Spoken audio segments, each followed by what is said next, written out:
All right, brethren. So it's a pleasure to have you on, man. Mm, We it's have my some, honor. yeah, man. We have some mutual friends, and Hmm. before I knew we had mutual friends, I was actually a fan of yours from years. I Wow. had, yeah, I had been aware of your music for over a decade now, over a decade, probably more than 15 years, Mm, um, through YouTube. mm, And what I was doing was that I was doing a kind of like a kind of like an investigation of blues music, right? mm, Because there'd been some time when all I was listening to was roots reggae music, mm, right? And then it became clear to me that like some of the early roots reggae music, the writing style was like blues. And I myself started to write some songs, And in the whole like exploration of writing songs, I was meeting musicians who was talking about the blue note, you mm, know, and mm, started talking to me about blues music and different personalities within blues music. And it was one of the musicians I played with in Boston who said, "You have to check out this brother named Corey. He's a mm. young brother." This was like in the 90s. So it Wow. was before you had gray hair, before I had gray hair. There's a young brother playing, and you really need to check him out in terms of what he does with guitar.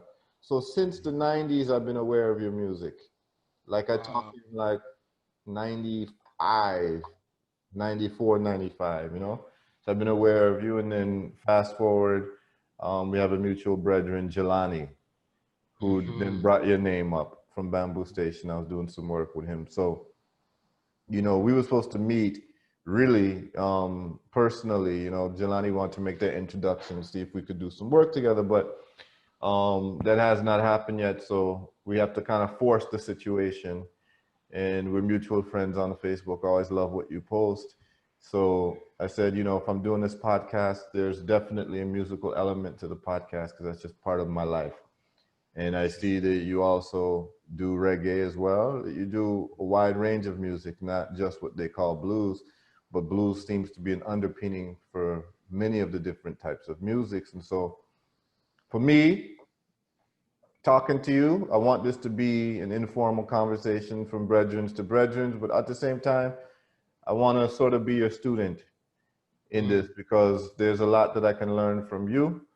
mm, And the makeup of this show is really to talk to interesting people to see what are the ingredients that made them who they are, mm, right? So that if somebody, particularly a younger person, wanted to get a blueprint towards some sort of success in whatever field they're in, they could follow footsteps accordingly because reading people's biographies has done a huge service in my life in terms of where I am now. So I want this show to be a sort of a biography, a blueprint, and also an exploration of ideas and the things that made you who you are, all right? mm. So Sounds good. yeah, man. So without further ado, why don't you introduce yourself? I let everyone just introduce themselves so they can say what they want to say about themselves. Then we just get into just the vibes, Let's just get into a conversation. Okay, true job. Well, my name is Corey Leslie Harris, 51 years old, born in Colorado, Denver, Colorado. My family, my mother comes from Northeast Texas, small town called Marshall, Texas, which is near the Texarkana border. She went to Wiley College, which, if you've seen The Great Debaters, that was the film that Denzel did about the debating team in the 1930s. She went to Wiley, I guess, in the 50s. And as well, my grandfather went to Wiley. His name was Isaac Owens. He was a writer for the Chicago Defender. On my Mm. mother's side, I mean, my father's side, that is, my father's family was from Kentucky. He passed away many years ago, but they're from Hopkinsville, Kentucky. More precisely, a small town called Providence. So, yeah, came up in Colorado, went to public school and as far as music goes, I played music from about, I guess about first grade. I started a little bit on the piano, and then, back in those days, we actually had arts education in public schools. So, I did the band thing, played violin, I played trumpet in the marching band, played other instruments as well. Started guitar when I was about 15 years old, and pretty much self-taught. But after I got out of out of high school, that is, I went to college in a place called Maine, Bates College in Maine, and I got a scholarship there to it was a Benjamin Mays scholarship, because Dr. Mays went there prior to coming down to Atlanta. So I was there for 3 years. I did one semester in France, studied at the University of Nantes, and did one semester in Cameroon while I was still in university, in school. Then when I got out of school, I majored in anthropology. My minor was in French. Then I was living in Cameroon for a year after that. So I spent time there, and also in Equatorial Guinea, in Malabo. So after that, I was a French teacher for Teach for America, which began about a year prior. So I was one of the first years of teachers from there, and I was stationed in Louisiana, in rural Louisiana. So I taught French in public school in Louisiana for a year. And of course, I wasn't too far from New Orleans. And so I would go there on the weekends and play on the street, and got to know musicians and things. And actually, my grandmother was from New Orleans. So, I had that connection as well. And yeah, really, my career really started from me playing on the street in New Orleans. Okay. And got to know a lot of musicians down there, like Henry Butler, amazing jazz piano player that we lost about a year ago. Brother Henry passed on. But a whole lot of different people in the, like, if you've ever heard of Trombone Shorty. I remember when Trombone Shorty was like 5 years old. That's the whole brass band movement in New Orleans. Definitely got to check out Trombone Shorty. James Andrews, the Rebirth Brass Band. You see Kermit Ruffins all the time. Dirty Dozen Brass Band. So got a lot of musical education in New Orleans. Then I started traveling around, getting in my car and busking. So I would go to different college towns. I went to Austin, Texas. Okay. Went up to, played in Charlottesville, Virginia. I also spent a lot of time in Clarksdale, Mississippi at the Delta Blues Museum. And that's a real, blues mecca, Clarksdale. So I got to know people like Big Jack Johnson, Wesley Junebug Jefferson, and some other people.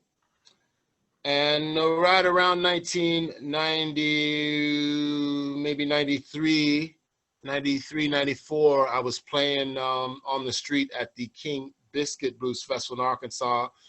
And a producer named Larry Hoffman, white producer from Baltimore, who had some connections in the industry, liked what I did, made me a proposition to say, look, I can get you in the studio, we can do a demo, and I'll shop it around. That's what happened. Alligator Records in Chicago picked it up, and my first record came out in 95.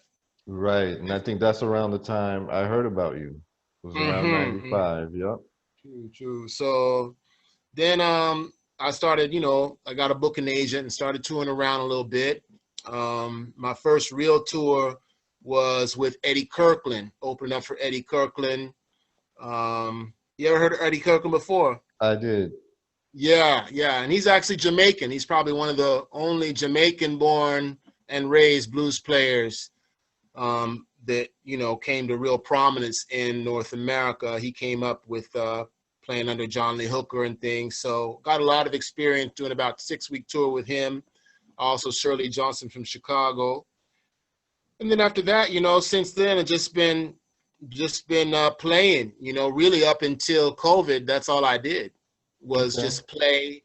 I had, some little side jobs. I did a little construction, did a little guitar lessons and things, but it's mainly been focused on the music. I did a little bit of writing as well. I write for Living Blues magazine. in Mississippi, at the Mhm. University of Mississippi. So yeah, that's basically the background. Okay, so let's get into it.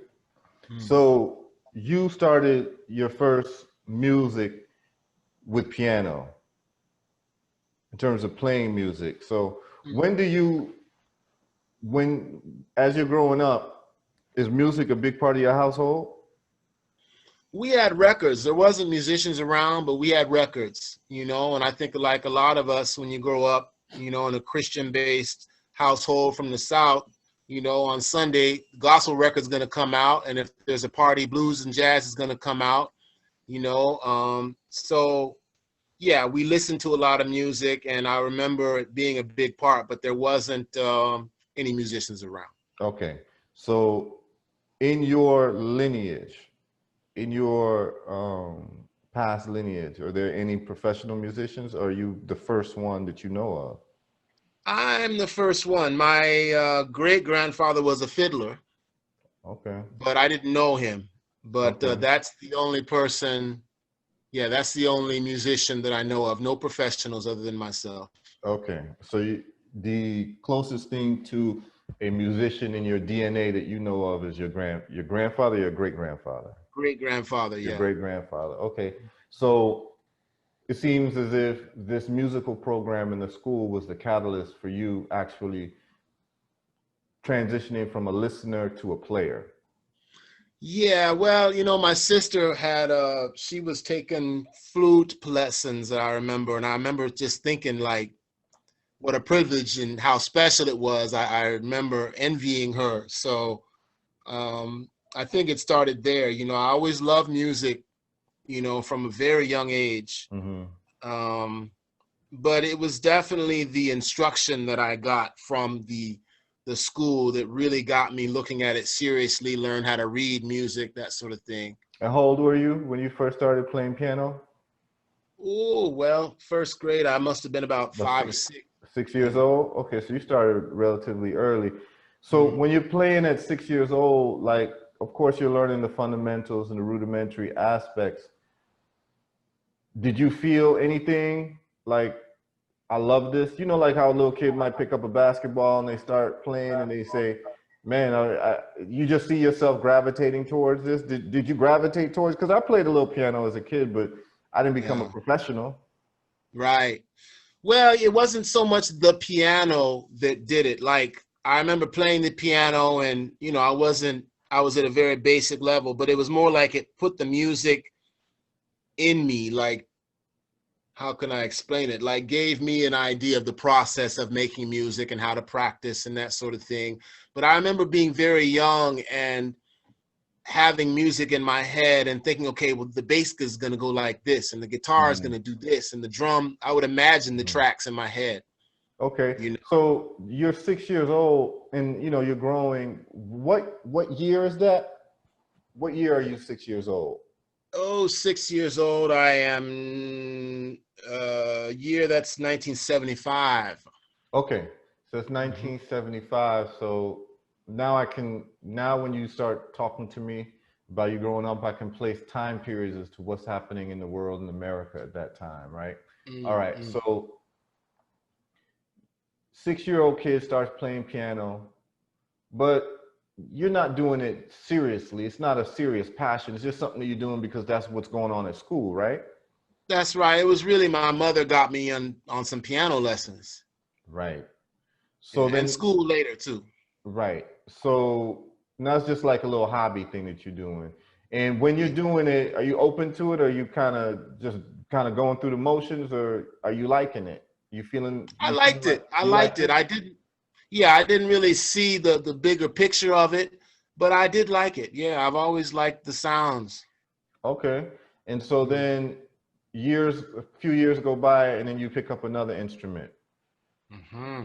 Yeah, I must have been around third grade. They start you on the recorder, little Mm-hmm. plastic Yeah. flute, and then fourth grade, I started in the symphonic orchestra playing the violin. Okay. Fifth grade, then I started playing trumpet in the marching band. We had Because a that's very good marching band in elementary and middle school. okay. The marching band is in what city? Littleton, Colorado. Okay, that's Colorado. Okay, I just wanted to make sure if that was New Orleans because I know that's a whole different situation when you talk about Oh marching band. yeah, I would have still been playing horn if I would have been down. Right, right. That's what I wanted to know. All right, so you moved to the violin, and then you joined the marching band. And what are you exactly playing in the marching band?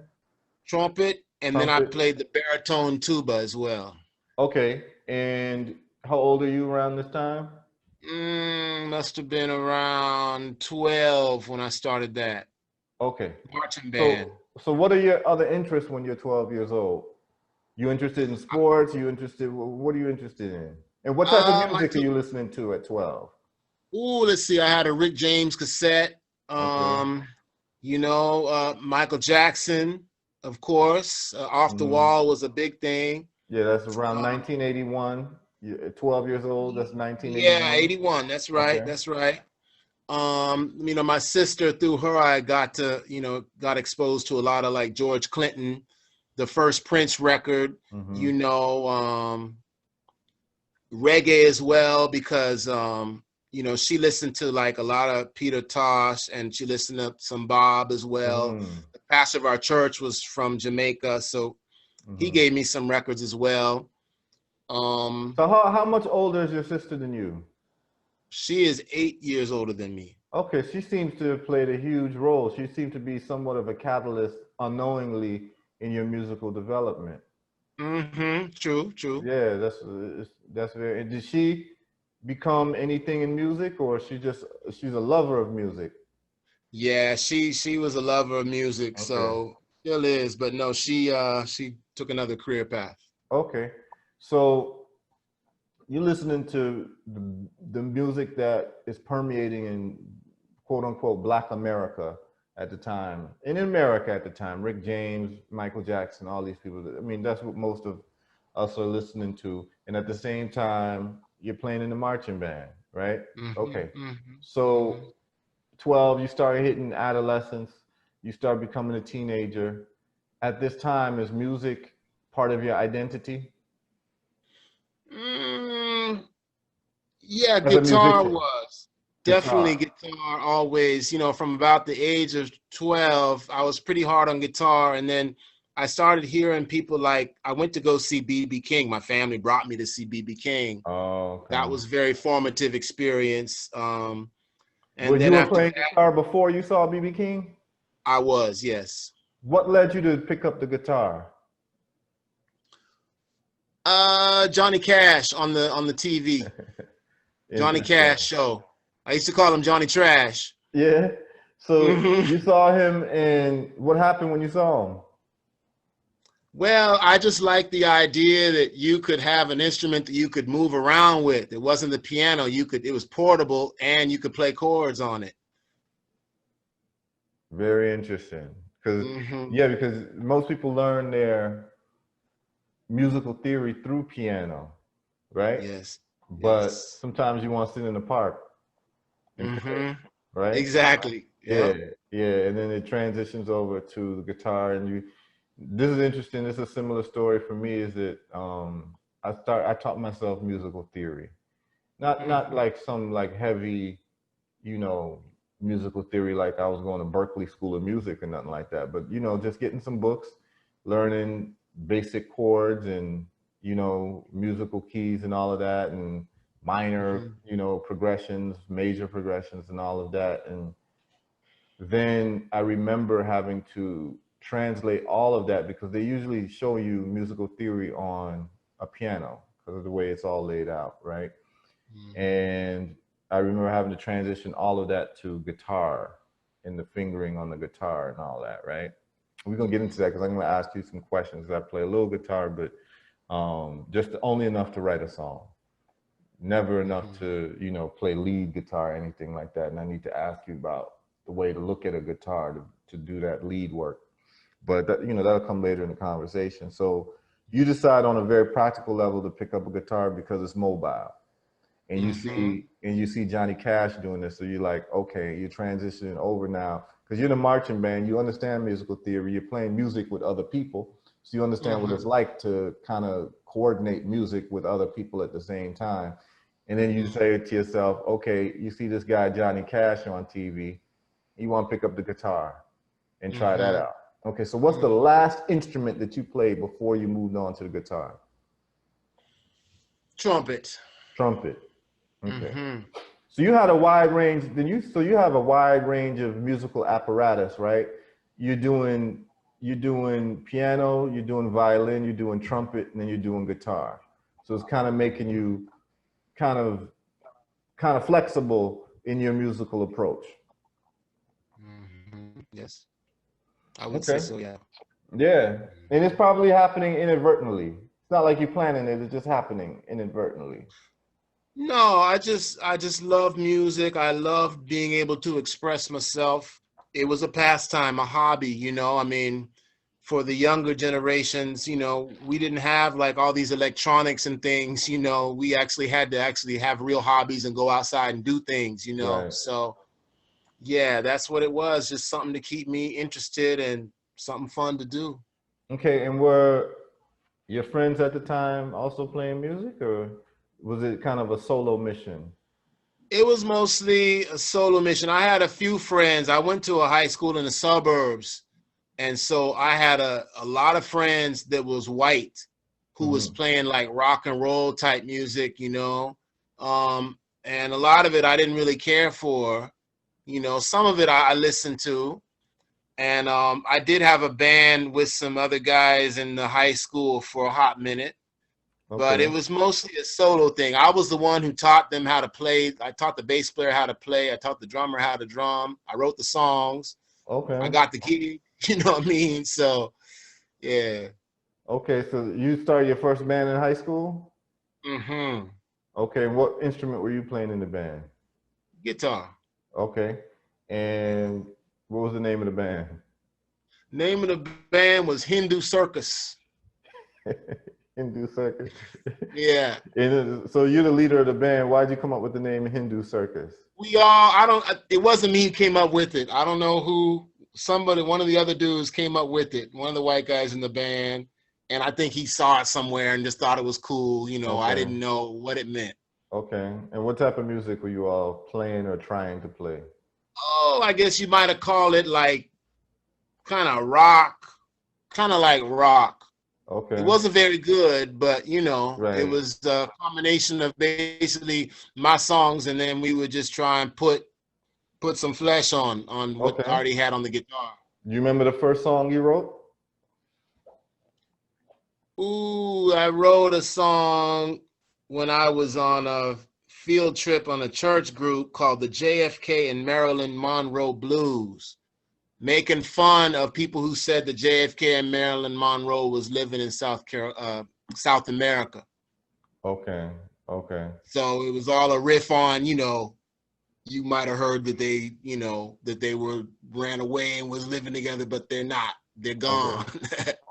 I don't remember the song exactly. All right. So that's the first song that you wrote. And so you knew then that you had the capability to be a songwriter. Mm-hmm. You started writing songs on your own. And so, and we're going to get into the whole songwriting thing. I just wanted to just kind of lay a foundation. So you started a band in high school. You're playing guitar. What makes you, so you have Johnny Cash, country music. You form a rock band because that's kind of the people you're around at the time. What music did you want to play? I wanted to play blues. You know, right around I was about 15 years old. After seeing B.B. King, it was a real revelation because I never really heard a guitar played like that. His approach, just the way the music was arranged, really inspired me. But I also realized that I was far from achieving that. And then because no one was around, you know, we had records, but there was no one around playing that music to show it to me. So I had to really listen to it for a long time and just have it absorb. And then when I was about 15 years old, my mother bought me a Lightning Hopkins record. And it was Blues in the Bottle. We were in Atlanta. My sister went to Spelman College, so we used to visit there a lot. And she bought me this Lightning Hopkins record, a little 5 points in some record shop. And so that's what I wanted to do, was figure out what BB and Lightning was doing. And I really didn't really ever get to figuring out completely what BB was doing, but I got a little further with figuring out how the acoustic blues work. Just the way it hit with me, it just felt easier. Okay. So before you went to BB King's show, were you listening to blues? Did you have an affinity for blues? I did, but I didn't have any records. It was just the records around the house. Like we have live at Cook County Jail. We had Dinah Washington, which is kind of blues and jazz, So I did. We had ZZ Hill, Down Home Blues, Mm-hmm. that was the music you heard, in house parties and Mm-hmm. things. When we go, to get some barbecue or whatever, we eat out, of course, to be on the jukebox, Johnny Taylor, Mm-hmm. Denise LaSalle, like the Malaco type artists. Mm-hmm. Mm-hmm. But it didn't particularly resonate with you, like more than any other music before you saw BB King? Like, you're listening to other people, other types of music, and blues was part of it, but was it something that had hit you hard before BB King? Like, did you find yourself Well, listening to blues a lot before BB King? not really. I didn't even, before BB King, I really didn't have a concept that blues was a genre. I just thought of it as black music, and it was Got it. all just our music. So, but then when I saw BB, I saw, oh, this is like its own little subgenre. It was his own world. And then my stepfather was really into it too. So he would talk to me about it, Okay. Okay. So it seems to me also that when you went to, I'm trying to imagine you as a what, 12-year-old kid, 13 years old when you go to the BB King I concert? got my Lightning Hopkins record when I was 15 years old. Okay, so when did you see BB King? I was 11 when I saw BB Okay, you were King. 11. Okay, I see must it. have been I must have been 12. It was like the same year I got the guitar, because I remember he handed out guitar picks at the show, and I Got remember it. I brought it home and played with it. So it was right around the time I started playing. Okay, so Mhm. I'm imagining you at 12 years old. You go see BB King, and it seems to me that besides the music in general and probably the singing, the songs, and all of that, you said you were looking at his guitar work, Mhm. trying to figure it out. Mhm. So, do you think that Mhm. your fascination with the blues was more of an inquisitive? Was it more of an inquisitive exploration into how to deal with the guitar because you started getting an interest in guitar, start playing with a guitar? So, for instance, if BB King wasn't playing guitar that night, Mhm. would you have been pulled into the blues? If he was just singing? Hmm. Probably not as much. The guitar had a large part to do with it, because I'm omitted this part, but even as a little child, I had a toy guitar for years. On my Facebook page, I got a couple photos from back in the day, but that's what I think imprinted in me the love of the instrument, is having that toy for so many years and strumming on that for a long time. Okay, as a kid. And Mm-hmm. so he's doing something with a guitar that you can't do. He's doing something with a Mm-hmm. guitar that you haven't seen before. So that pulls you Mm-hmm. in, and so your mind is trying to figure out kind of a puzzle. Mm-hmm. Yeah, the puzzle was, how does he make the guitar speak? How does he make phrases, complete sentences? How he expresses emotion with the guitar? That's what really, and still always has interested me with the instrument. Okay. So was it how does BB King do it or how does one do it? So for instance, when you're playing guitar at this time, are you playing guitar strictly for like playing music and songwriting? And are you hearing other people play guitar? And you know, everyone who's playing some type of solo is trying to speak in some type of way in their guitar. Was it generally trying to figure out how you speak with a guitar, or were you trying to figure out how BB King speaks with a guitar? Well, it was more generally just how to Interesting, figure out how it's done. Yeah. interesting, interesting. So Mhm. your approach to guitar at that time was not trying to speak with a guitar before. No, no, no. Before, it was just like I was just kind of banging around on it, learning my chords. But then I was like, okay, this is the possibilities. Okay. So BB King opens up that whole world to you. And what do you do? Mhm. What do you do the day after? Ooh, well, the day after, I like I say, after every show, BB would go and hand out picks to the crowd, you know. And as a 12-year-old, I just felt like this was like the holy grail. I thought, wow, he gave me a pick. You know, I'm gonna be something with this pick, you know. So I took it home and I just wore it out, you know, and it had some gold writing on it, said his name, and Mm, I played it so much that the gold writing rubbed off, and then I couldn't tell it from the that's rest of my other interesting. picks anymore, you know. That's very Hmm. interesting, man. So it seems like that was kind of like planted the germinating seed for you becoming a blues musician. It Because did. It did. yeah, so because what I'm hearing from you is that if BB King was playing Hindu music, let's say, right, going off the Hindu theme, right? You think that would have been your interest? If BB No, King was no, playing no. reggae music, if BB King Maybe was reggae, playing because I hard was, rock music, but it still did have yeah. that effect on you. Hmm.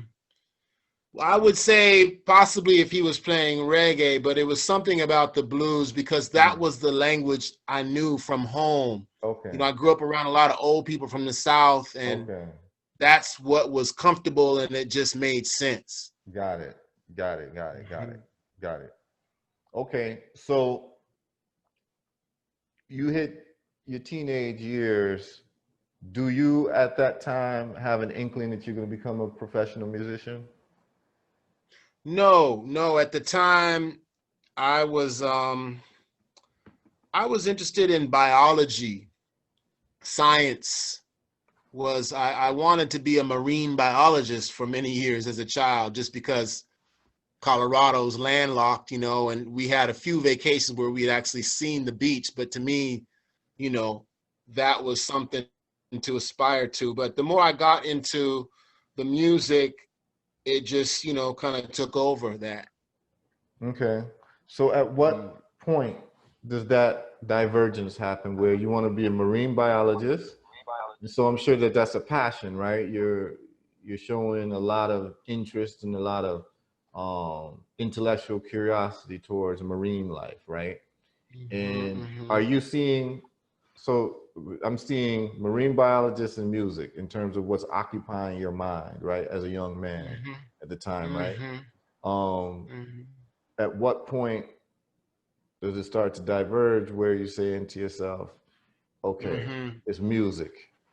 Good question. I think it happened right around I was about 16 years old. uh, Driver's license, was already playing a little bit guitar, and I said, let me just go and play on the street. And I started to make money on the street. And that's what did it. Like, oh, okay, I can, someone just gave me $20 for a song. This is in Someone just gave me Colorado? yeah, in Colorado. I would drive up to Boulder, Colorado, which is where the University of Colorado is. They have a very long pedestrian mall known for a lot of street music. So that's where I kind of cut my teeth first playing on the street. And Hmm. it started to diverge when I said, oh, I can make some spare change with this, you know, because I was always an enterprising uh, child. You know, I had like a paper route. I would dog sit, house sit, gardening. You know, I did all kind of stuff to make money. So this was Hmm. like, oh, I can hustle with this, you know. Right, right, right.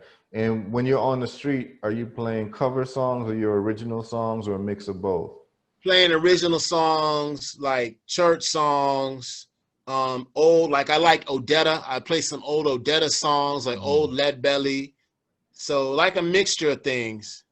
Okay. Mhm. And did you play any of your originals? I did. I played a few originals. I did. I can't remember what they were, but I mixed it up with some originals. Okay, so thinking back then when you start now, because you're not using a band. This is just you, Just me. right? Just you and your guitar, and whatever happens, happens. Mm, And you're out there and you realize you're making some money, right? And mm, it's feeling good. Because mm. you gotta think about it. You're 16 years old. You out there, you're making money doing something you love, something that you've put time into. Are you finding yourself kind of attached to your guitar? Do you find yourself rehearsing, practicing without even knowing about it? Yeah, I mean, it was How a many hours a day are you devoting to the guitar when you're 15, 16 years old? well, more when I got a little bit older. At that time, I might have been playing maybe 2 or 3 hours a day, but no more than that. Okay. And Work and then, school. right, right. Hmm. So is it the commercial aspect of making money that took you away from the marine biology? Yeah, I think so. Part of it was, yeah, the immediate gratification aspect of it, and then I started to just really get more into the arts and expressing myself. I Okay. liked the idea of, I always liked poetry. I always liked to read a lot. Mm. So the expression aspect of it was key for me. Okay. Now, in terms of the creativity, your approach to songwriting, we're not going to get into detail right now. We'll get into it a little bit later, but just as a question, my own curiosity, your approach to songwriting, man, like, has it changed where you are Mm. now, or is it the same approach to songwriting that you had when you were 16 when you first started writing songs?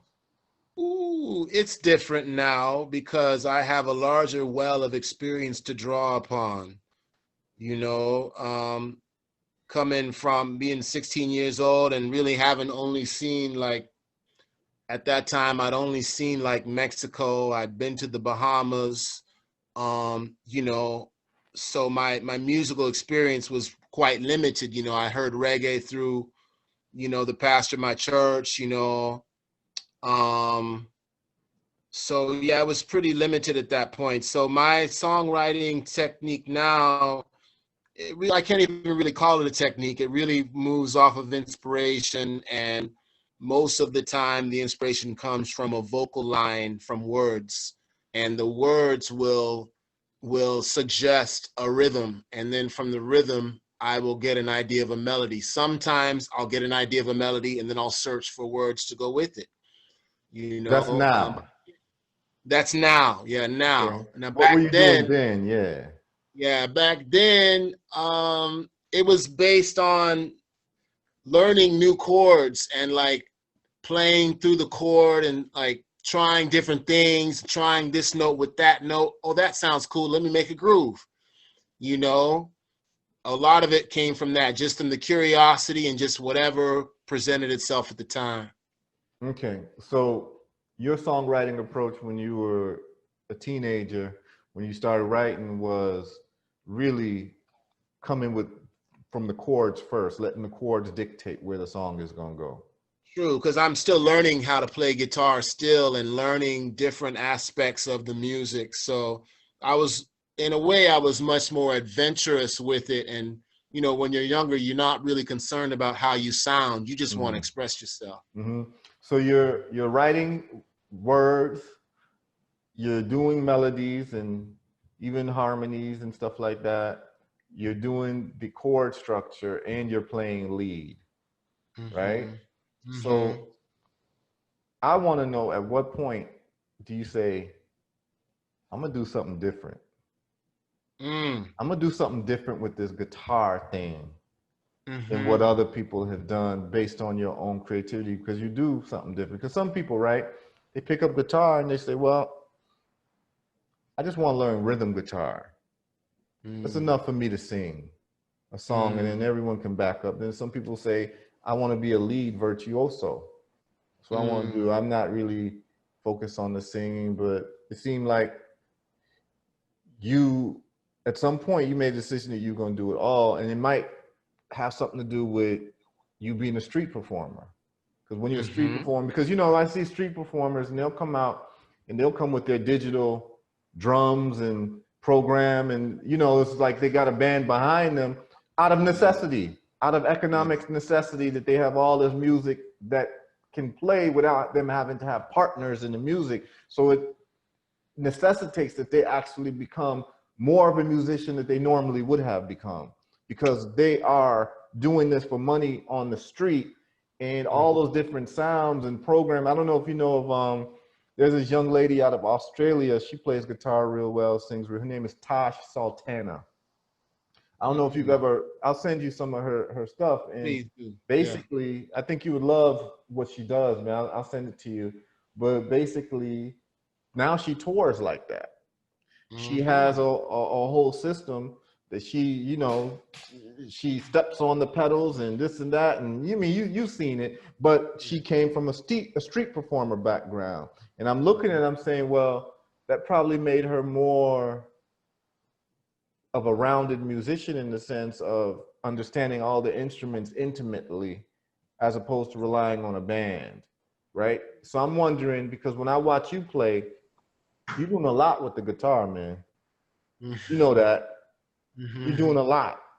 You're doing a lot with the guitar simultaneously. You understand what I'm saying? So this is now I'm starting to understand you better, because when you said that you were a street musician, I didn't understand the implications of that until about maybe 15 minutes into this conversation. Right? Yeah. Because as a street musician, you got to do more. Yeah. You got to do more with what you have than just basic songwriting. True. Right? True. So is it the street musician aspect that caused you to say, okay, I'm going to play rhythm, I'm going to play lead, I'm going to write the song, I'm going to sing, and I'm not just going to play rhythm. There might be some bass lines while I'm playing too. You understand? Yeah, I understand. The street musician definitely was the foundation of it all. You know, the necessity to stand out on the street from the other musicians, to be able to project, to do something so that someone would want to stop and throw a quarter into my case. Interesting. Very interesting. So is it possible that if you, from the days that you started your band, let's say you started your band and for some reason y'all got signed to a music contract when you were 16, before you did the street musicianship, you'd be a different guitar player today. Yeah, if I got a record deal, yeah, of course. At that young age, of course I would be, because I would have been thrust into a different world, so to speak, musically. Yeah. You wouldn't have gone so hard in doing something different with the guitar out of necessity. Yeah, if I had, it's hard to say, but I think that it would have been, you know, if you have a record deal, especially in those days, you're institutionally supported. So the impetus would have been a little different. I would have not, if you have a record deal, you have money. So you're not really going on the streets so much.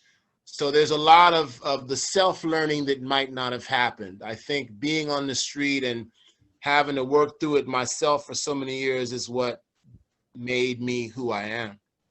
Yeah, I'm seeing that. Do you consciously decide that you're going to do something different with the guitar, or does it just happen organically?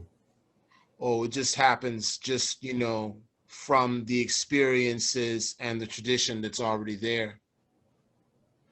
Yeah, because I mean, at some point, did you realize you were doing something different? No, it never Until really people occurred. told you? No, it never really occurred to me that I was doing anything different. To me, I was just trying to get closer to the root of how to play the guitar and figure out like what I said, like what I said about Lightning Hopkins, what Lightning Hopkins was doing, what BB was doing. Okay. So if we were to look at a genetic tree for your guitar playing musically, start from the beginning, work your way up. You mean as far as influences, players that influence me? Yeah, that make who you are as a guitar player. Well, I would say Charlie Patton is definitely one of my biggest all-time influences if we're talking about blues.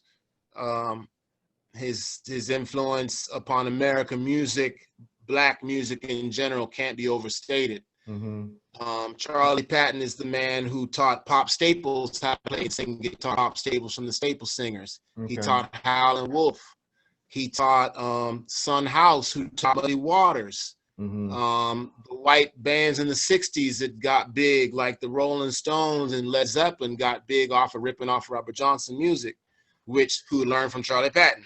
So definitely Charlie Patton, Son House, a lot of the Mississippi players like Skip James, Tommy Johnson, and then Let's talk. other.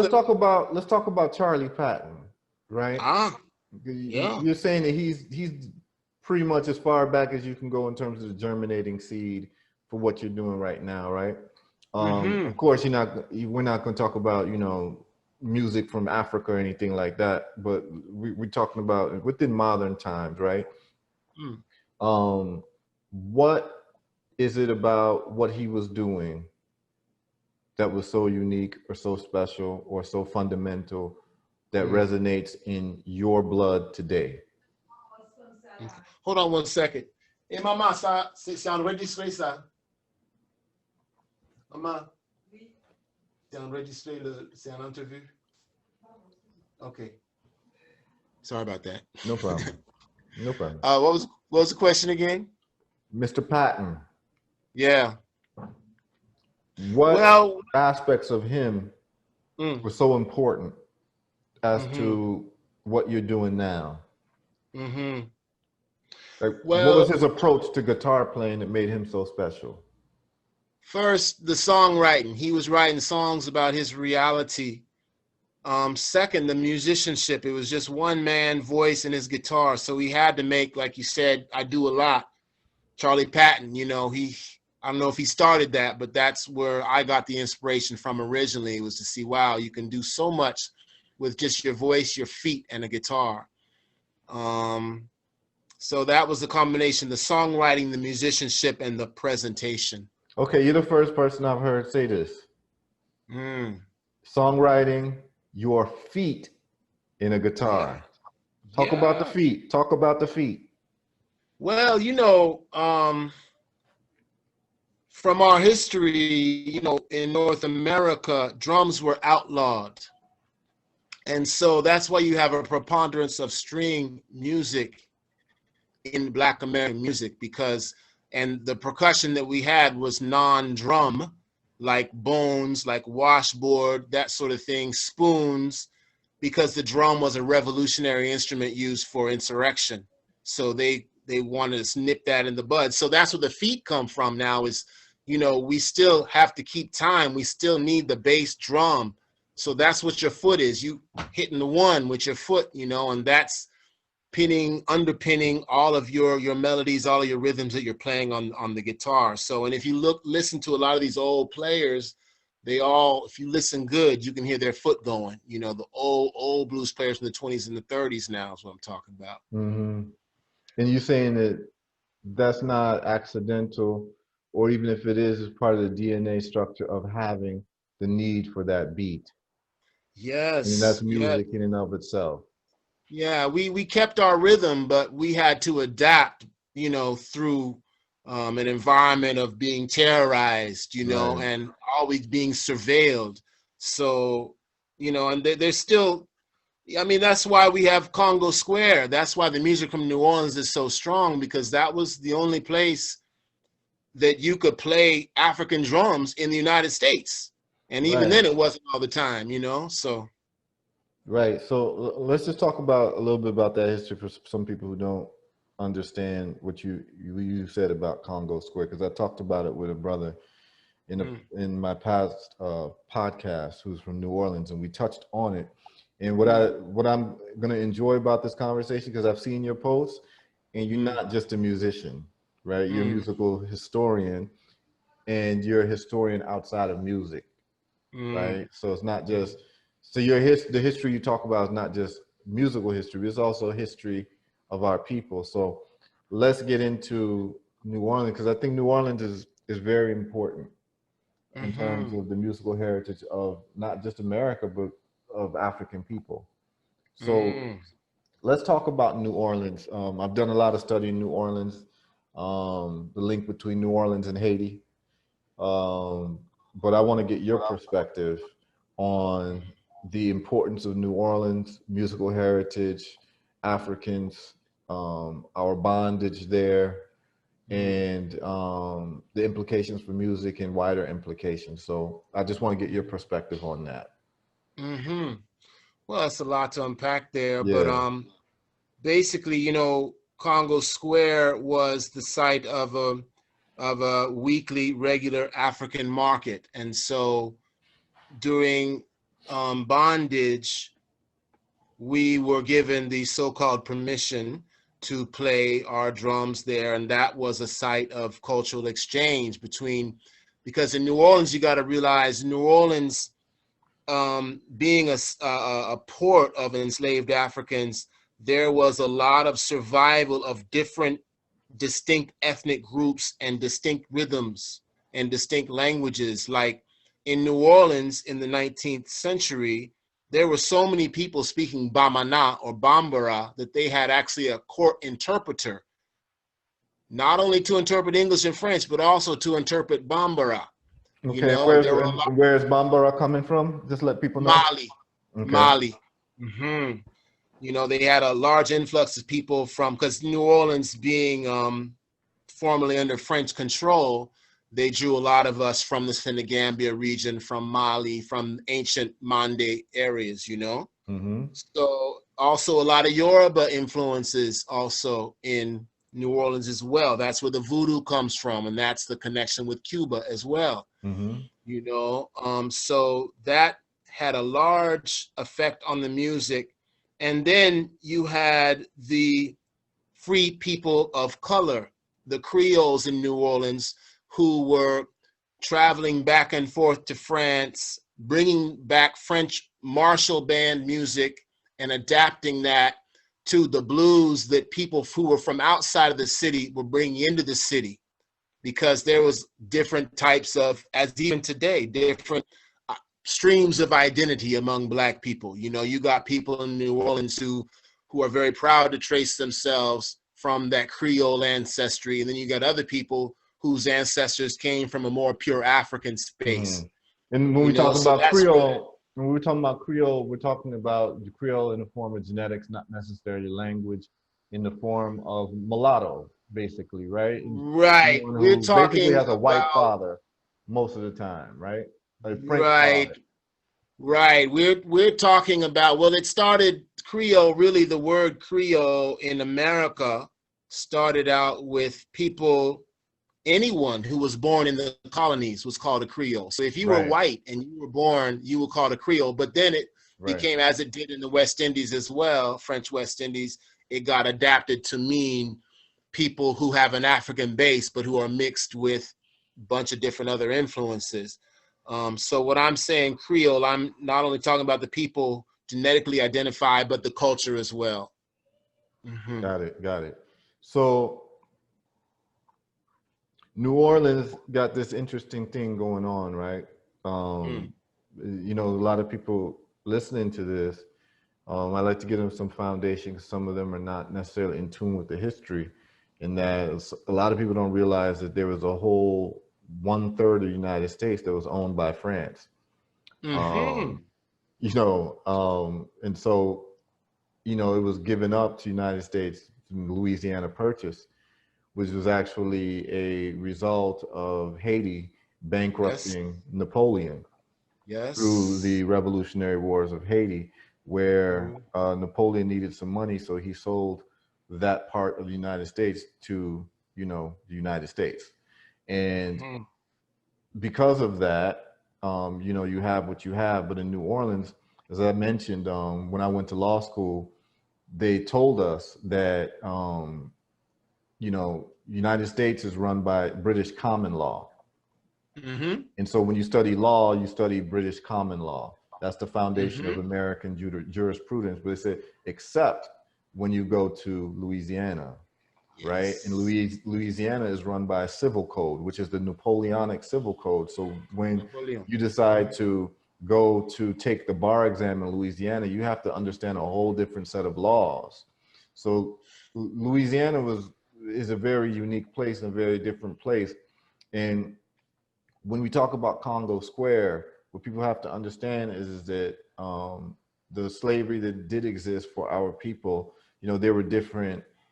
administrations of slavery, whether you were in a French colony or you were in a British colony.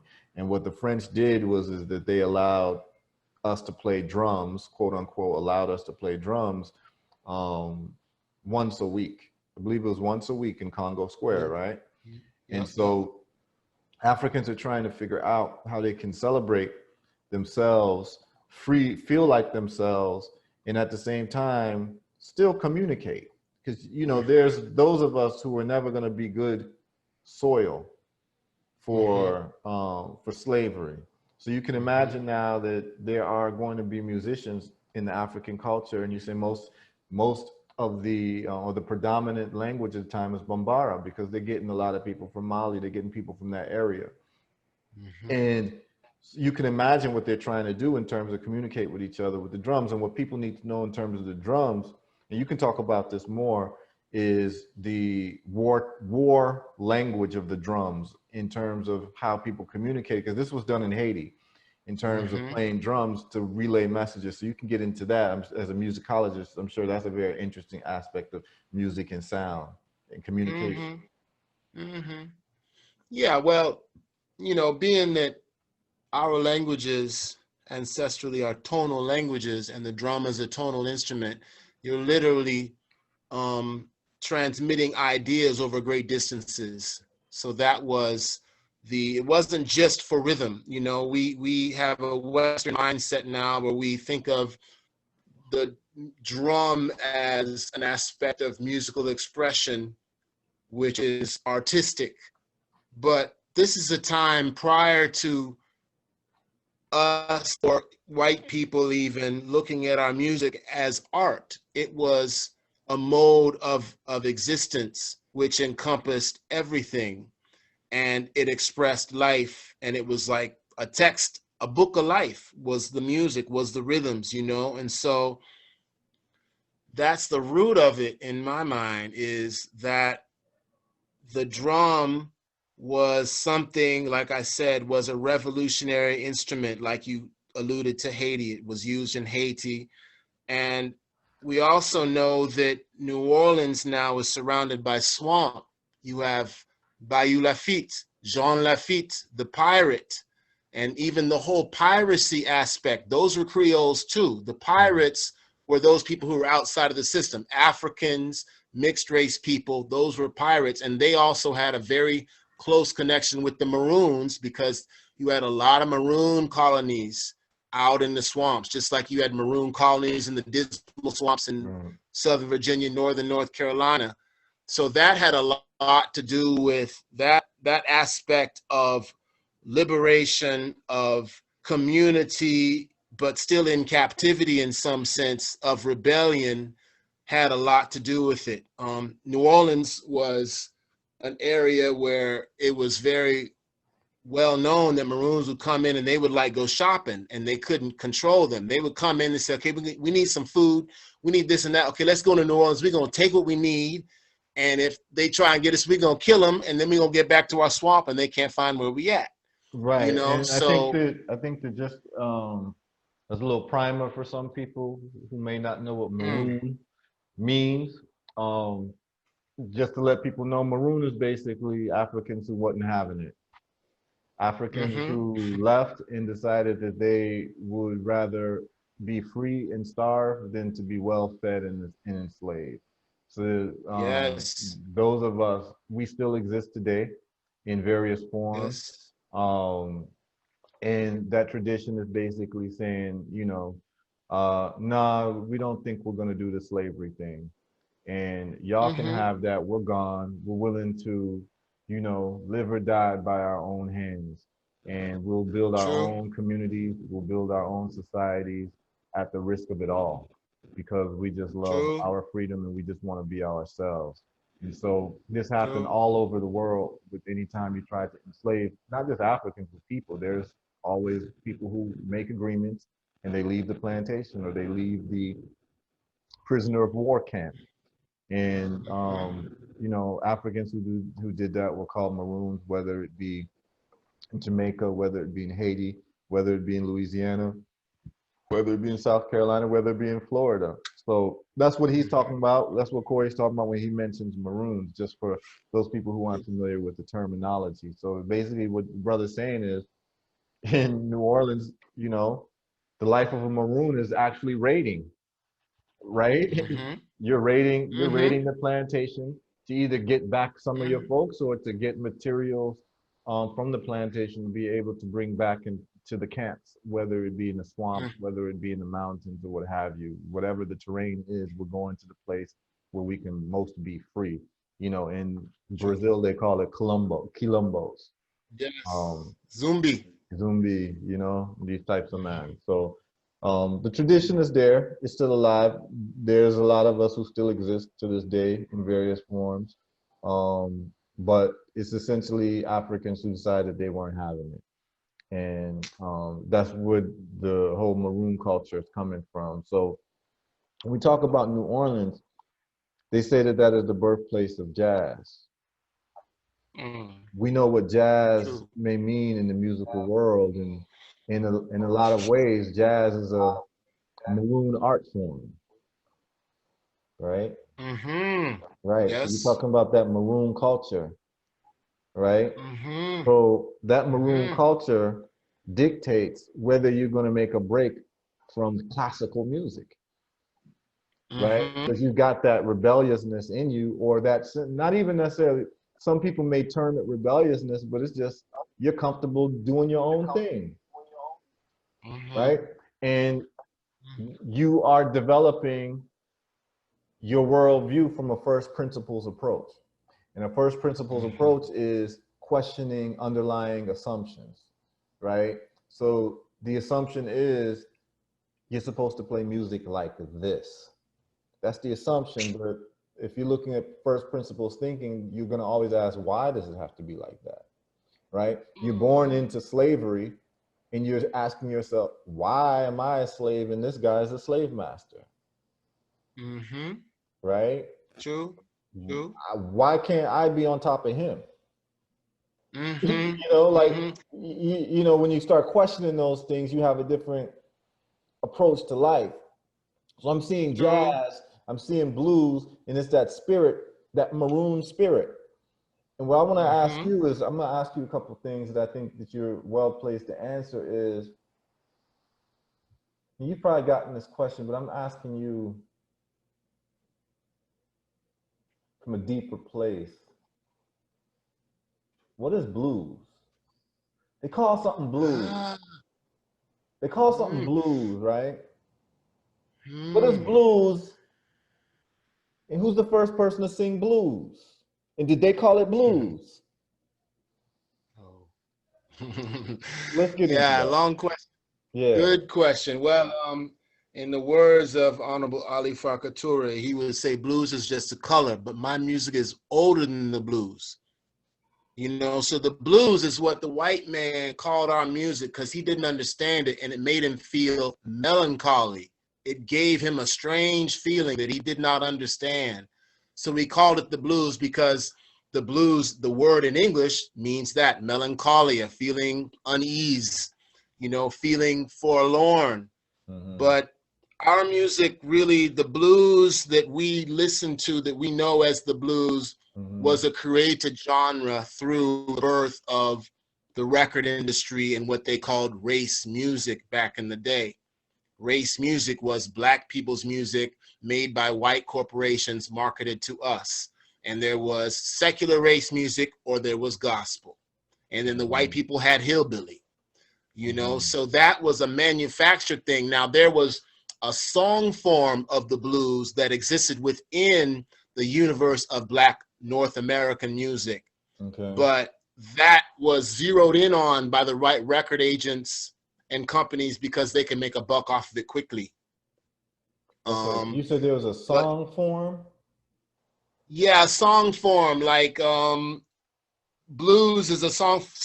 For example, if you're a singer, for example, and you are supposed to be playing with an ensemble and you've never played with them before, you can say, okay, this is going to be a slow blues in the key of A, and you Mm-hmm. count it out. And the musicians, if they're connected and they know the tradition, they're going to start playing a blues in the key of A, because they already know it's going to be AAB, meaning that you have the first verse, then you got the second verse, which is like the first verse, and then you've got like the punchline, which is the B verse, you know? So there's different ways that the meter goes, but that's the most basic. Okay, so there were rules formulated as to what the blues is. You're saying that those rules were not formulated by us. Partially, yes and no. This would take us back to about the early 1900s, in about right around Reconstruction. Because if you look at it, prior to the blues and Reconstruction, Black people, for popular music, all we had that depicted ourselves and what was talking about pretending to depict our life was minstrelsy, blackface minstrelsy. But then when Reconstruction came, we know what a tremendous boon that was for the Black man and the Black woman. That's where you get communities like Black Wall Street, like Mound Bayou, like Nicodemus, Kansas. You know, out of that new generation being freed, skilled people coming out of slavery and saying, yo, we're going to make our own communities. We're going to make our own everything. We're not going to deal with this blackface minstrelsy insult no more. We got our own music that talks about our own day-to-day, you know, situations, our own lives, you know. So that's what the blues comes from. Now, it really started, you know, as a rural folk sort of country people expression. But now, about 1903, there was a man named W.C. Handy coming out of Memphis, Tennessee, who was a band leader who played. Ragtime was big now too. Scott Joplin came around the end of the 19th century during Reconstruction.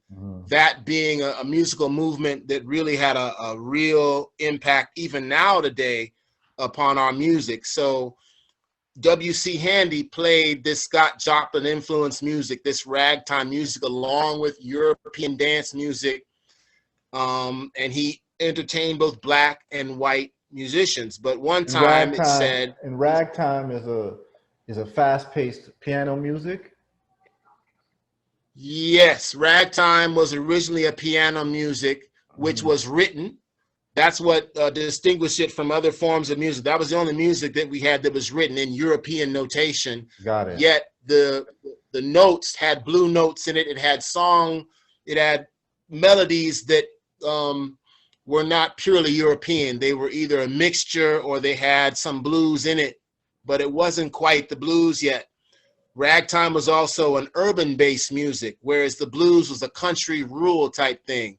So W.C. Handy now, he used to travel through Mississippi a lot, and he first heard it said, he was in Tutwiler, Mississippi, and he was at this train station. He heard a man playing a sad song on his guitar with a slide, and he was like, what is that, you know? And so it was like a discovery for him. This had already been going on, but he was more of a high society, a mixed race Black man, you know, who wasn't from the country. And so he went and transcribed this and included this new music to him into his compositions and popularized it. This is right around the time that Tin Pan Alley was kicking off, because when ragtime happened, piano music, parlor music was a big thing. You didn't have your phone, you didn't have your phonograph, you didn't have your record player. You had piano rolls. You had a piano in your house, and you put a piano roll, which you had, I don't know if you ever people heard of the player pianos. I'm sure you have, but maybe some of your audience has not. But you basically put a piece of paper that has a bunch of dots in it, a long scroll of paper, and it makes the piano play itself, basically. So it was automated, the first beginnings of technology and music, automated music now.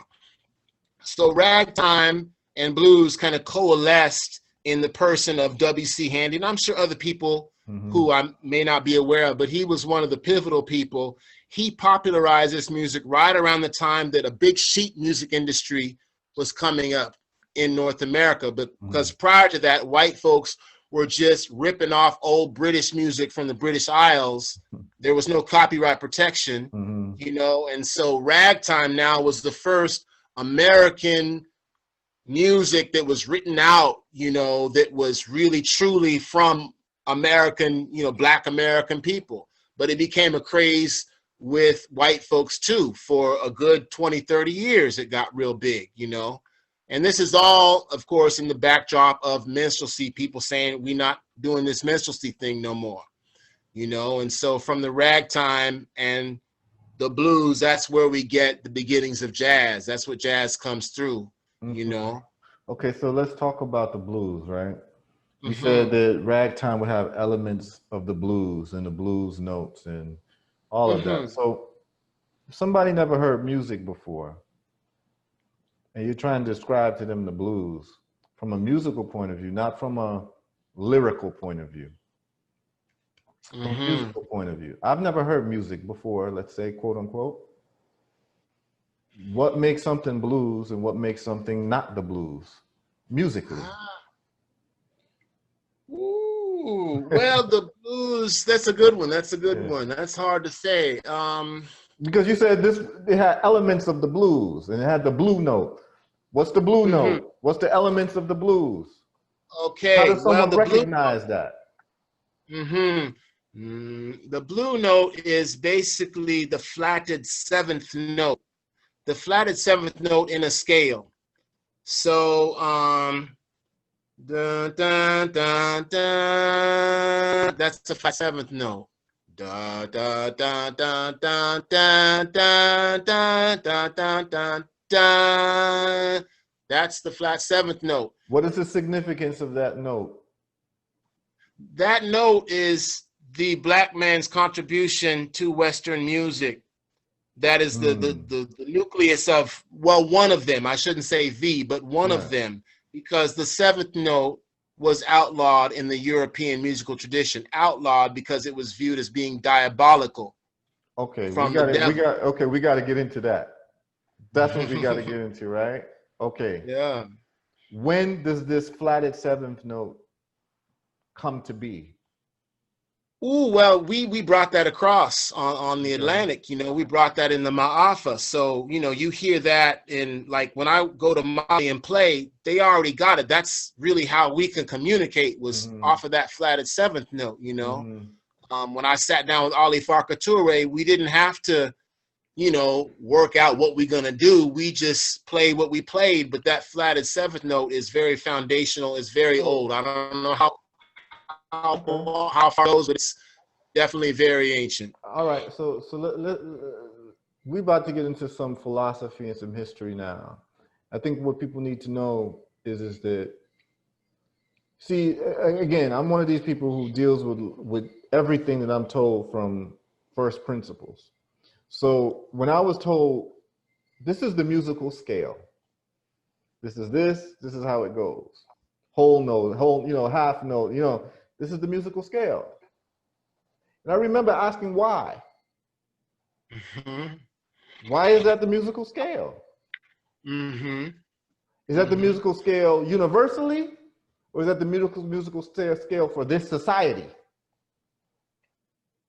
It's the musical scale for this society. It's the one that we have been forced to deal with. There we go. But every culture has its own musical scale, its own way of expression. And even if we're talking about music theory is actually a white supremacist term, if we want to get to it. This is what I want to get to. This is what I want to get to.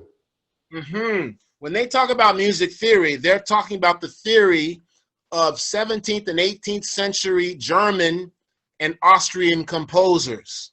And they're trying to make us all accept it as universal, but it's not really. And that's where we get this, because we figured out, no, that's not ours. But since this is all we got, we're going to transform this thing and make it so it makes sense to us and it's speaking to us. All right. This is where I want the listeners to really start getting excited and paying attention, because this is the perfect person to talk about this, right? You see, and to be able to piece together our history, you have to be multidisciplinary. So you see someone like a Cheikh Anta Diop. To be able to put together our history, he had to not only become a physicist, but he also had to become a linguist. He had to become a chemist. He had to become a political scientist. He had to become all these, an Egyptologist. He had to become all of these types of things in one person to put together our history. So we got a brother now who's not just a musician. He's not just playing an instrument and having fun and making money. He's studying our history. He's putting together these things. So you have a historian of our general history, a historian of musical history, a historian of our musical history, and a musician at the same time, right? And the brother also is into marine biology. You understand what I'm saying? So it's like you have to have an eclectic approach to be able to put together some things that make sense. So when he's talking about, this is what people need to understand. When you talk about musical theory, you're talking about European musical theory, which has been extrapolated to the world as musical theory. It's what you call the universalism of whiteness. And one example is, for instance, women's pantyhose, right? This is gonna sound real funny, but women's pantyhose, they have different colors of pantyhose, and one of the colors they have is flesh-colored pantyhose. And that flesh color is not my flesh, Corey's flesh, your mama's flesh color, or anybody's flesh color. What it is the flesh color of what they would call, what Sheikh Anta Diop would call leucoderm people, which is white people, basically, leucoderm. Yeah. Yeah. People without melanin or without a strong amount of melanin. So that becomes universalized for everyone as flesh colored, even though that's not our flesh. So when we talk about musical theory, we have to be very specific as to what musical theory they're talking about, because every society practices and creates music. And so the music that has been pushed for everyone is a form of musical colonization. In terms of the theoretical, we're not talking about the commercial aspects, because that's a whole different conversation. We're talking about the theoretic, scientific explanation of music and sound in and of itself is actually been colonized. So when we talk about the musical scale, we're talking about a particular musical scale. So when we talk about now the blue note, we're talking about the black transportation of music or export of music in the musical sensibilities and the musical scale from Africa into the Western world through whatever means you want to say, whether it's a slave ship or we came voluntarily or whatever. It's the export of this music into a different part of the world, which had to fight to be accepted as part of the musical scale nomenclature, as, you know, this flat seventh and what have you. So this is what I want to get into. What is the fight, just like, you know, the fight that an African drum would get, the fight that, you know, people speaking over music in a syncopated way where it's not considered music when you're rapping, right? You see this in different things. These are political judgment statements based on the value of a people by the people who control value in this time because they've won wars. This is real. So we need to, we have to talk about, people are not aware of this. So you'll send your child to musical theory school, they will learn, you know, whole note, half note. They'll learn the minor scale, the major scale and all of that. But who's minor scale and who's major scale? And I know you got a lot to say about this, but I just want to kind of lay the framework for the listeners to understand what's been going on with music. And a lot of people aren't even aware of this because they're thinking math is math, music is music. No. So please, could you just go any direction that you want to go based on what I just said, being aware that a lot of people are going to be completely surprised by this conversation. They're not aware that there was a musical colonization going on from a theoretical point of view in terms of music theory. I mean, you know, you can't overstate how colonized we have been from even time, even weeks, days of the week. You know, you got people who are on a sabbatical order. Every Saturday, Friday night at 6 to Saturday at 6, they shut it down. But if you go to Cameroon, 1 week is 4 days. 8 days is 2 weeks. So every 4 days you got a market. Every 8 days you got a big market, you know. So it's a whole different setup, you know. But yeah, music has been colonized. And when, just to bring it back to New Orleans, I look at the birth of jazz as us, just like we did with music now, with Creole, with patois, with black English, so to speak, post-Creoloid, Ebonics, whatever you want to call it. As we did with linguistics. Yes, we had certain things, systems foisted upon us, and we knew that wasn't speaking to our reality, so we transformed it so that it could serve our community and serve our purposes, you know. And really, all music has a theory. It's quite limiting to think of everyone's music as being subject to this very limited and racist scope of music theory, when every person who makes music has a theoretical basis and approach for doing it.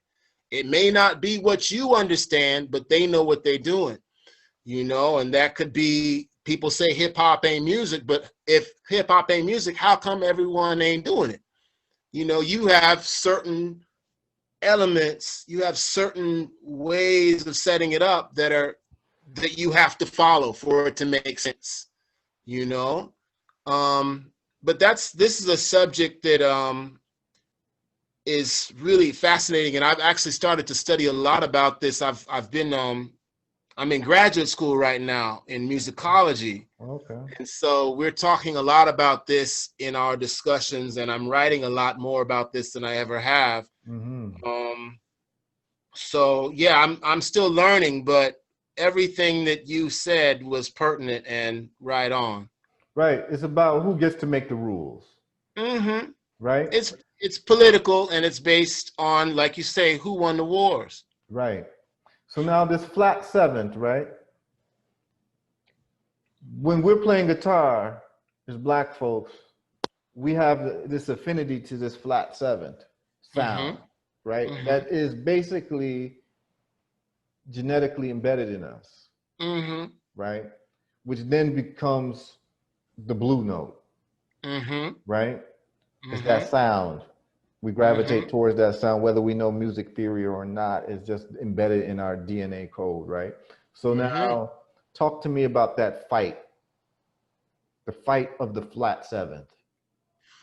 Well, the way I see it is that might be the name. That might be the name of a book. I know, the fight of the flat seventh. That's gonna sound good. It got a ring to it. But the way I see it, when you look at the European musical tradition, I don't know so much about their folk music, but in general, the music that I have heard that is folk, and also, of course, all the symphonic, so-called, accidentally called classical music, the value is not placed on individual expression, but on conforming to the form that is laid out before you, on conforming to a written standard. Whereas with our music, and this is what would, like you talked about before, alluded to ways of playing an instrument, we brought into these European instruments and these European musical systems, theories, what have you, our own individual experience. That's why when you first hear, for example, Louis Armstrong, he's bringing in the sounds from the street. He's bringing in the sounds from the Watermelon Man. He's bringing in sounds from, you know, all different areas of society. It's not something that is solely for a middle class or an upper class consumption where you're buttoned up and you all uptight and you know, trying to conform. No, you're bringing in your own experience, you know. And for me, that's where that blues, that's the basis of our music. It's a rebellion. It's a rebellious stance saying, I'm going to be self-determining And even though this system has been foisted upon me, I'm going to make something out of this that you cannot recognize, just like the dozens, just like talking in code. You know, it's a new system off of the detritus, off of the trash that they left us with. Got it. I've never heard, so let's get back to it. I've never heard music before. How do I distinguish one song from another song as being blues or jazz? Well, blues is more repetitive. And it In depends the on music, the syncopated music? in the music itself. Yeah, the forms of the music, the chords that are played, and also we have to distinguish what time period of jazz we talking about. Okay. Because if we're talking about King Oliver, or if we're talking about Joshua Redman, you know, so it's a whole lot going on. But basically, the difference between the blues and the jazz is blues has a more standard progression that is repetitive and doesn't change, whereas jazz, you have segments within a song. You know, if you listen to Train, for example, he'll have a first part of the song where he'll state the theme, and then he'll have, like, he might solo off of the theme, everyone might move to the solo, and then they got a B part, you know, then they might have a bridge, you know, there's different aspects. So you're moving through different progressions. You're moving through the whole circle of fifths, as it were. Whereas blues, it's basically just like 1-4-5, 1-6-2-5. Now I'm talking in terms of intervals now. Some people might be able to follow me, but basically it's more repetitive, and rhythmically it's straighter in a lot of ways, because in New Orleans, being positioned so close to Havana, so close to Port-au-Prince, having so many people coming in from Martinique, Guadeloupe, you know, all those rhythmic influences, all those societies that did have drums, that they weren't just playing once a week, they're playing them all the time, you know, so that had a big influence on it as well. But you cannot play jazz without blues, because the blues is that emotive, that feeling where you're putting in sounds that previously weren't accepted by white people, by Europeans, as being music. They used to, just like they talk about our music as hip hop as not being music, they used to say that the blues was not music. I've even read interviews or reviews of the Fisk singers from the 19th century who traveled around the world, and white reviewers saying, well, it's not really music, you know. And what was their reasoning? Because it's black people doing it, and we were putting in, even though we were singing a repertoire that was familiar to them, we were putting it into our own feels. We're putting it into our own experience. We're putting in that. Follow their rules. Exactly. Okay. Yeah. So it's a stance of rebellion, sure. Just black music in general, the mere fact that it exists. You know? Were there people writing reviews of blues music or African-based music in America where they talked about that flat seventh being out of place or off key or anything like that, that it didn't belong there? Or, I mean, what were the conversations from musical, quote unquote, experts about this flat seventh? Our music was not even considered really seriously talking about until really like the late 1950s. Really, Amiri Baraka was really, with blues people, was the first person to come out and be like, yo, this black music comes from someplace. You know, it has its own particular genesis, and it is the voice of a people. You know, prior to that, white reviewers were not looking at our music analytically or with any term of respect with it. It was viewed as a corruption of the music that was produced by the Academy. We were playing it wrong. You know, that's what they were trying to say. Got it. By adding that flat seventh.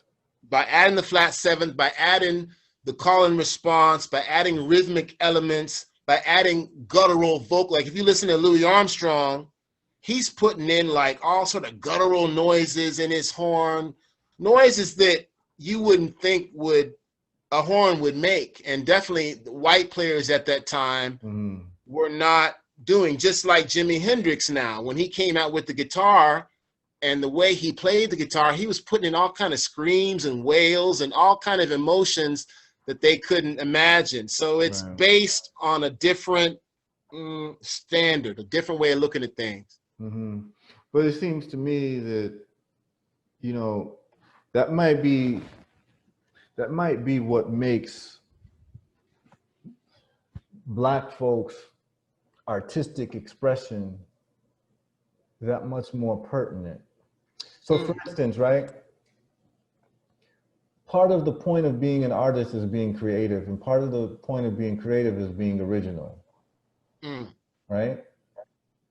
Now, if you're in a situation, in a system that has certain rules of conformity, when you are given the opportunity to go outside of those rules of conformity, because those rules aren't you, those rules aren't specific to your DNA, right? The moment that you behave like yourself, you are automatically on the pinnacle of artistic expression, because artistic expression is about being different. It's about taking things to the envelope, being outside the box. So whenever this conversation is so profound to me in so many ways, because it's triggering a lot of thoughts, man, to really kind of explore what is this, you know, everyone knows that Black culture everywhere we are stands out, that it dominates any society that we're in, right? Black artistic expression. And the idea may be that, oh, Black folks are just better at music. Black folks are just better. I mean, that's the, you know, that's some of the conversation that's had, that like, oh, they just dance better and they just, you know, that's their thing, you know. But, and then, you know, they try to put some type of genetic explanation towards it and all of that.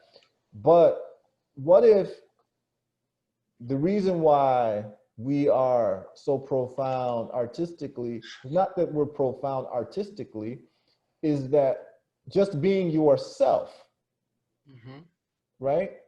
Yeah. Just being yourself is actually a moment of art.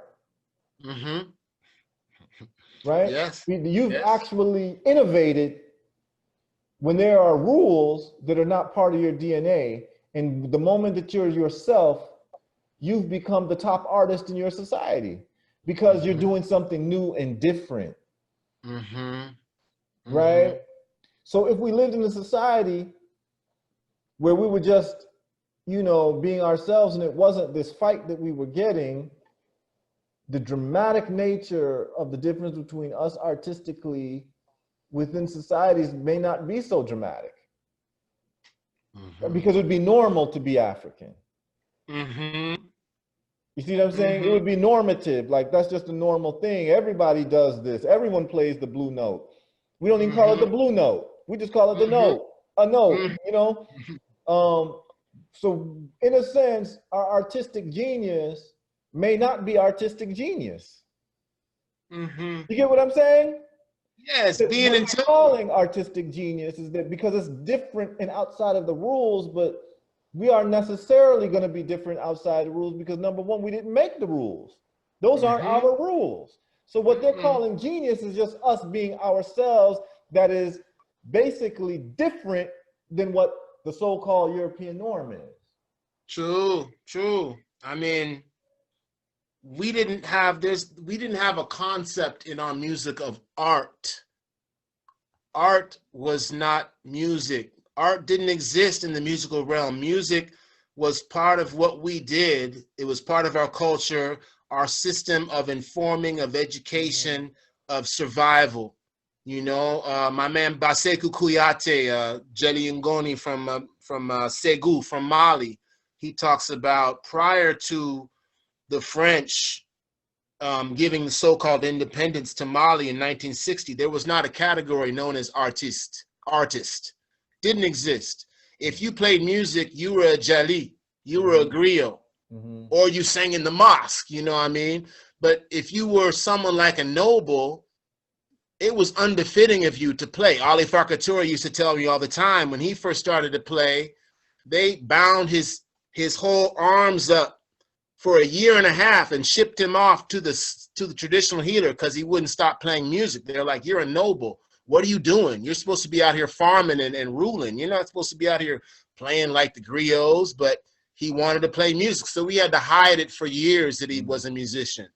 You know, there was no concept of artists. Now anyone can play. You know, you go to Mali, people from all different names, family names are playing music. But traditionally, if you were not Kuyate, Tunkara, Sisoko, Kwaite, Diabate, you were not playing music. It was not your right. It's a family tradition. It's family tradition. Blood, yeah. There's like what they call artisans. Like, you know, if your father was a carpenter, then it's like a guild almost, right? That's passed through generations. And even the word Jali means blood. Yeah, man. Yeah, man.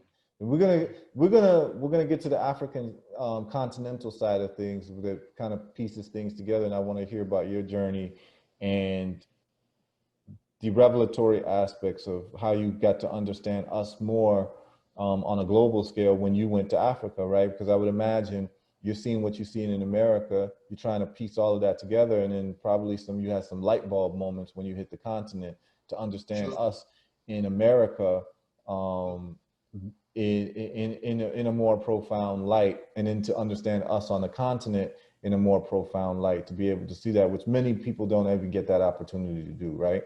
So we're going to get into that, but I wanted to like divert a little bit. I wanted to ask you this before we get into the cultural exponent in the continent and your experience there, because I know you spent time there. I've seen videos of you in Africa, living there.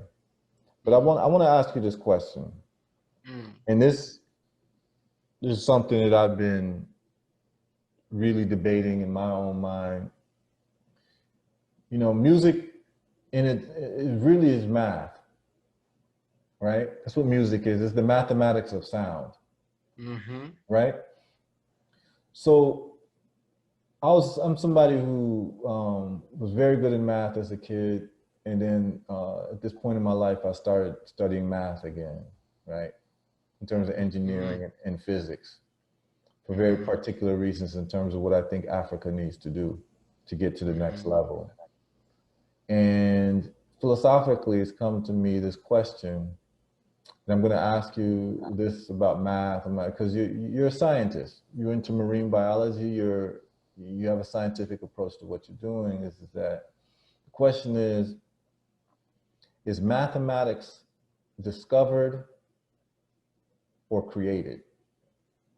The next question, so by extrapolation, is music discovered or created? And what I mean by that is not just music in terms of musical theory, new musical foundations or musical forms, but even the songs you've written.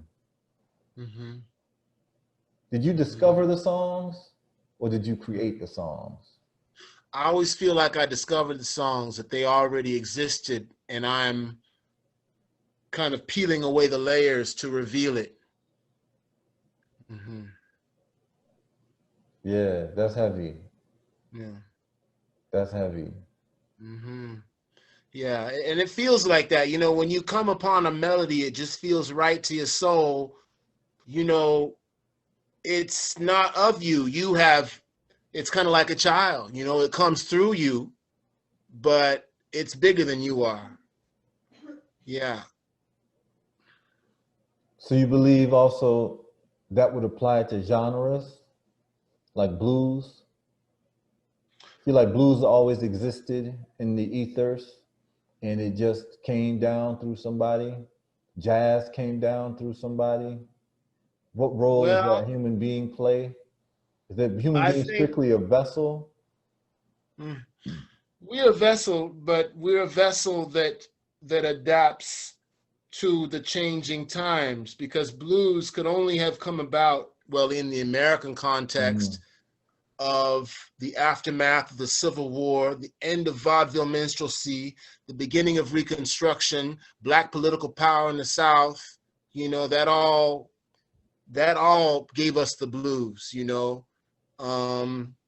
Same with jazz. It came at a particular time. I mean, we have to realize that jazz, the term of itself, jazz, is an insult. That's like, quit playing that jazz. You playing that mess. You don't know what you're doing, you know, because in the beginning, jazz had a reputation of being the music of the houses of ill repute, prostitution houses in Storyville in New Orleans. That's where you got the names Professor Longhair. Professor was the name of a piano player who played in the whorehouse.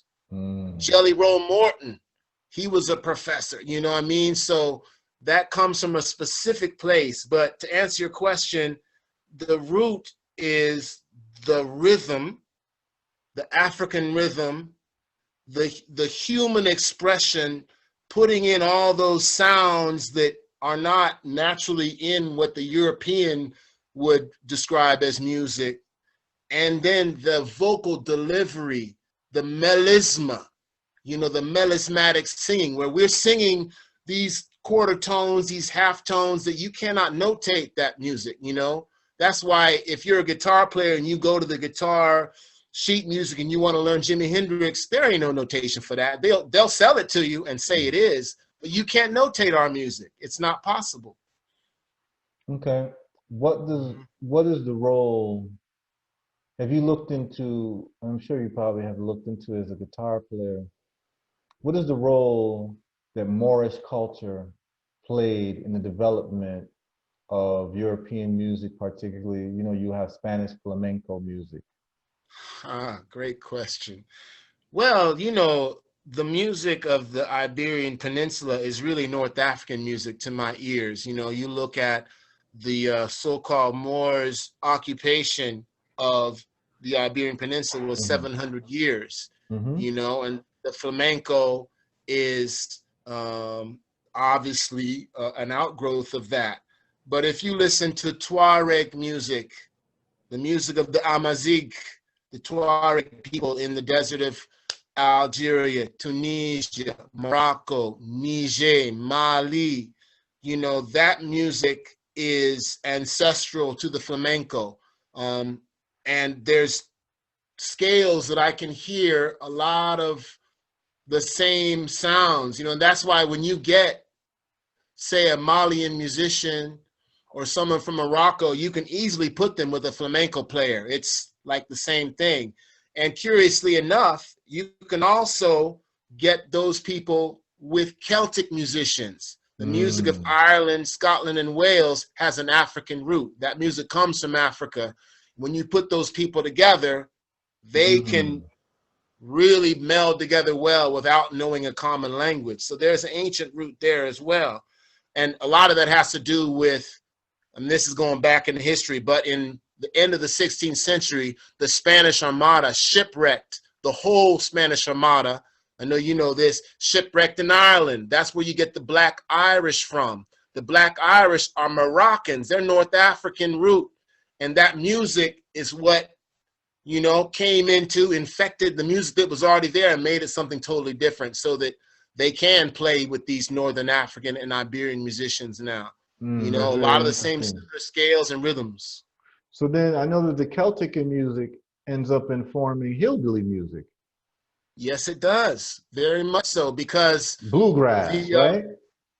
Bluegrass. Well, bluegrass is really when the Celtic British Isle playing white man heard black people playing music and said, "Ooh, I like that blue note. I'm gonna put that into my music. I like that." And a lot of them, like Bill Monroe, who was known as the father of bluegrass, he learned and lifted from black musicians. The Grand Ole Opry, D. Ford Bailey, who was a founding member of the Grand Ole Opry. So many, country music is basically black music that white hillbillies took and are keeping racially white, making an enclave for themselves. But it is our music. They wouldn't have any of that approach. They wouldn't have the banjo without us. You know, we all know this by now. We came up with the banjo, bot and Joe. That's our music, you know? So, You talk a yeah, little but, bit more about the banjo. well, the What? banjo Yeah. comes out of a long line of instruments, like in Morocco, among the Ganawa brethren, the Ganawa musicians in Morocco, they have a halam or a gibril, which is basically a instrument that is skin pulled over the body so that it is not only a stringed instrument, it's also a drum as well. So it's a combination of a drum, and it resonates because of that, because of the skin over it and a string instrument, you know. Mm, You have in Gambia, they call it the akonting. In mm, Mali, they call it ngoni, you know. mm, So pretty much all across that area of North Africa and the so-called Western Sudan, you have that style of instrument. And that's what the banjo comes from. We already have, I'd have to look and see exactly from what year, but we have a lot of documents that are proven from the Ma'afa, from observations of people writing on the so-called slave ships, where griots, jali, were playing banjos on the ships to mm. entertain the Europeans, and also when they would bring us up from the hold to keep us from dying and give us whatever, half an hour or an hour of sunlight and air, they would make us dance to keep the cargo alive, you know, and the banjo and the fiddle played a large part in that. Okay. Mm-hmm. That's good information. So we starting to see the African influence of music from a theoretical point of view, then in terms of musical instruments point of view. So Mm-hmm. let me talk about your life and when you get to Africa, right? Mm-hmm. So, all right, you're a street musician. Mm-hmm. You buck up on a man who has some type of relationship with the music industry. You sign a music contract. You Mm-hmm. start playing and touring to support your record, your first record. What's the Yeah. name of your first album? Between midnight and day. Okay. Between Midnight and Day, how old are you when this comes out? 24. Okay. And at this point at 24, you are firmly entrenched that your life is going to be as a professional musician at that point. Yeah. Yeah, at that point, definitely so. Yep. Okay. And you begin touring around the country to support your Yeah, album. that's right. Yeah. Okay. Touring not only in the States, but also in Europe as Okay. well. And so, what are the developments that you're seeing in terms of the impact of your music? At what point do you realize, like, wow, my music is reaching people? Well, I think the first time was when BB King asked me to open up for him. Okay, Right that's coming full circle, huh? Exactly. Yeah, exactly. It must have been right after my first, yeah, right after around 1995, a New York Times writer named Neil Strauss did a record review, and BB King's booking agent came upon it.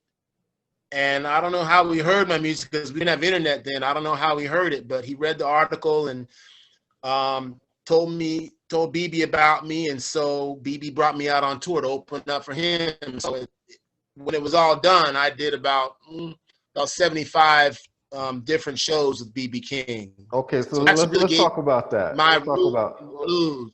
let's talk about that real quick. Okay. You sitting around one day. Who calls you Mm-hmm. and tells you BB King wants you to open? Ooh, it was somebody. I think they back in them days they would just contact the record company. So someone from the record company called me and said, you know, somebody X, Y, and Z. I forget what his name was. Ron something or other called and said they want you to open up for BB King. So I was like, yeah, you know, I'd always been a fan, you know. So that was the first time I felt really validated. Like this is really the music is getting out there, it's touching people, and it's doing something. And then right around the mid 90s, like around 1993, I started hearing about other brothers coming out playing the blues, playing acoustic blues like me. There's Alvin Youngblood Hart. Mm-hmm. You've heard of Guy Davis. That's Ossie Davis and Ruby Dee's Mm-hmm. son. He plays Keb Mo, who got really big. So it was the four of us. And so that was a big inspiration as well, seeing like, okay, there's other brothers out here who are feeling this deeper roots. And so do you see it? You're 24 at this time, right? Um, do you see yourself as a new vanguard to resurrect this art form that the elders have? Do you feel like the torch was passed on to you, so you had a certain responsibility, or were you just feeling like you were playing the music that you loved and you were just, it wasn't attached to a responsibility, it was just you just doing what you love? No, it was a calling of the ancestors to play this music. It's a part of a tradition. I can't really say that I'm reinvigorating or redoing anything, but I am carrying it on, you know, and keeping it relevant and letting people know that this is our music, it's Black people music, and this is our root. And you know, we have to claim, I'm very adamant, we got to claim all of our history. We can't just claim what we think is hip and now. We got to really claim it all to really reclaim our power as a people, you know. So you saw it as a calling, and because at the time your virtuosity in guitar could translate to any type of music, right? At that time, you're just comfortable with guitar that you could probably play anything you wanted to play in terms of a musical form, right? You understood the guitar to that extent, and blues was not that money intense in terms of popularity at the time. And you have to make decisions, right? As a young man, I mean, were there any types of energies pulling you to a certain direction to say, I'm gonna do this type of style of music and make some money, or I'm going to, do blues, and then, but at the same time, I'm gonna do maybe soul and R&B, or play this other type of music? No, for me, it was more about, I was always concentrated on the root of it and getting to know the brass tacks of the matter, you know. So not only being around BB, but being around a lot of other elders, you know, who are now no longer with us, but people like R.L. Burnside from Mississippi, Honey Boy Edwards, who played with Robert Johnson, was with Robert Johnson the night he was killed. Charlie Patton, you know, played with him as well. Robert Jr., which is Robert Johnson's stepson. I knew him well. So that's where it was coming from, is looking at the root of it, you know. And you're part of a community at this time. You're part of a community at this time now. Yeah, most definitely so. Yeah, and you know, when in this music, you know, when the elders, they would take a notice of you and take you under their wing. And even now, Taj Mahal, you know, he's a great inspiration. You know, if ever I have a question or, you know, want to get some knowledge, I ring up Taj, you know, we talk for an hour or two, you know. Okay. You ever met Freddie King? No, I knew Little Freddie King, but I didn't know. No. Okay, because that's one of my favorites. Yeah, Hideaway. I love Freddie. Yeah. So you getting around BB King, and I'm sure a lot of doors open, not necessarily, not along just with commercial doors, but in terms of now you get this stamp of approval, basically, this validation amongst the elders, right? What advice are they giving you? Advice or lessons are they giving you when you sit down talking with them? What I learned from BB, for example, was that we need to take our fan base seriously. We need to be available for the people who buy our music, who support us, and not have a big head around them. BB, what I liked about him is he had a vibe of an ambassador. You know, when you're with him, you're really with royalty. He represented something, a movement. It wasn't just about the music. He brought a dignity to the music, you know. He brought a regalness to it, a real respect for it. and he was big on that. And so that's what I learned with BB. You know, when you with BB, it's like his whole, everyone around him is family. He don't have no others around him. You know, he might have in the booking agent's office and all that, but I'm talking about on the road, his organization. You know, we got one brother who takes care of the guitar. He got his son Willie, who's making sure backstage is straight. He's got his cousin Norman, who's, you know, taking care of getting him food and getting him on and off the stage. It's all a family affair. He kept it close, you know, so that's what I really like. Okay, so in terms of his artistic world, whether it be marketing, whether it be his output, whether it be his touring, what made BB King stand out to be kind of the face of blues music in the world or in America? You know, there's a lot of people who never heard a blues song, but they know who BB King is, who BB King was.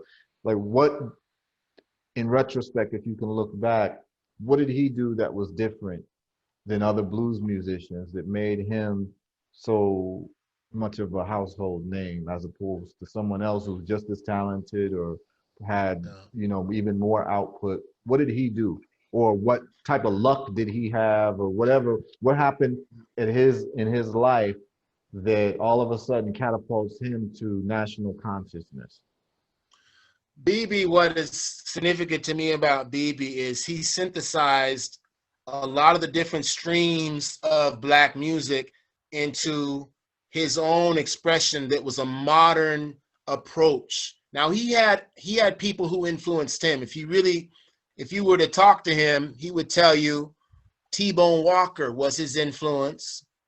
T-Bone Walker, who's actually from Marshall, Texas, where my mother's from, and also Lonnie Johnson, who was a New Orleans jazz and blues player who played with Duke Ellington and then back in the day.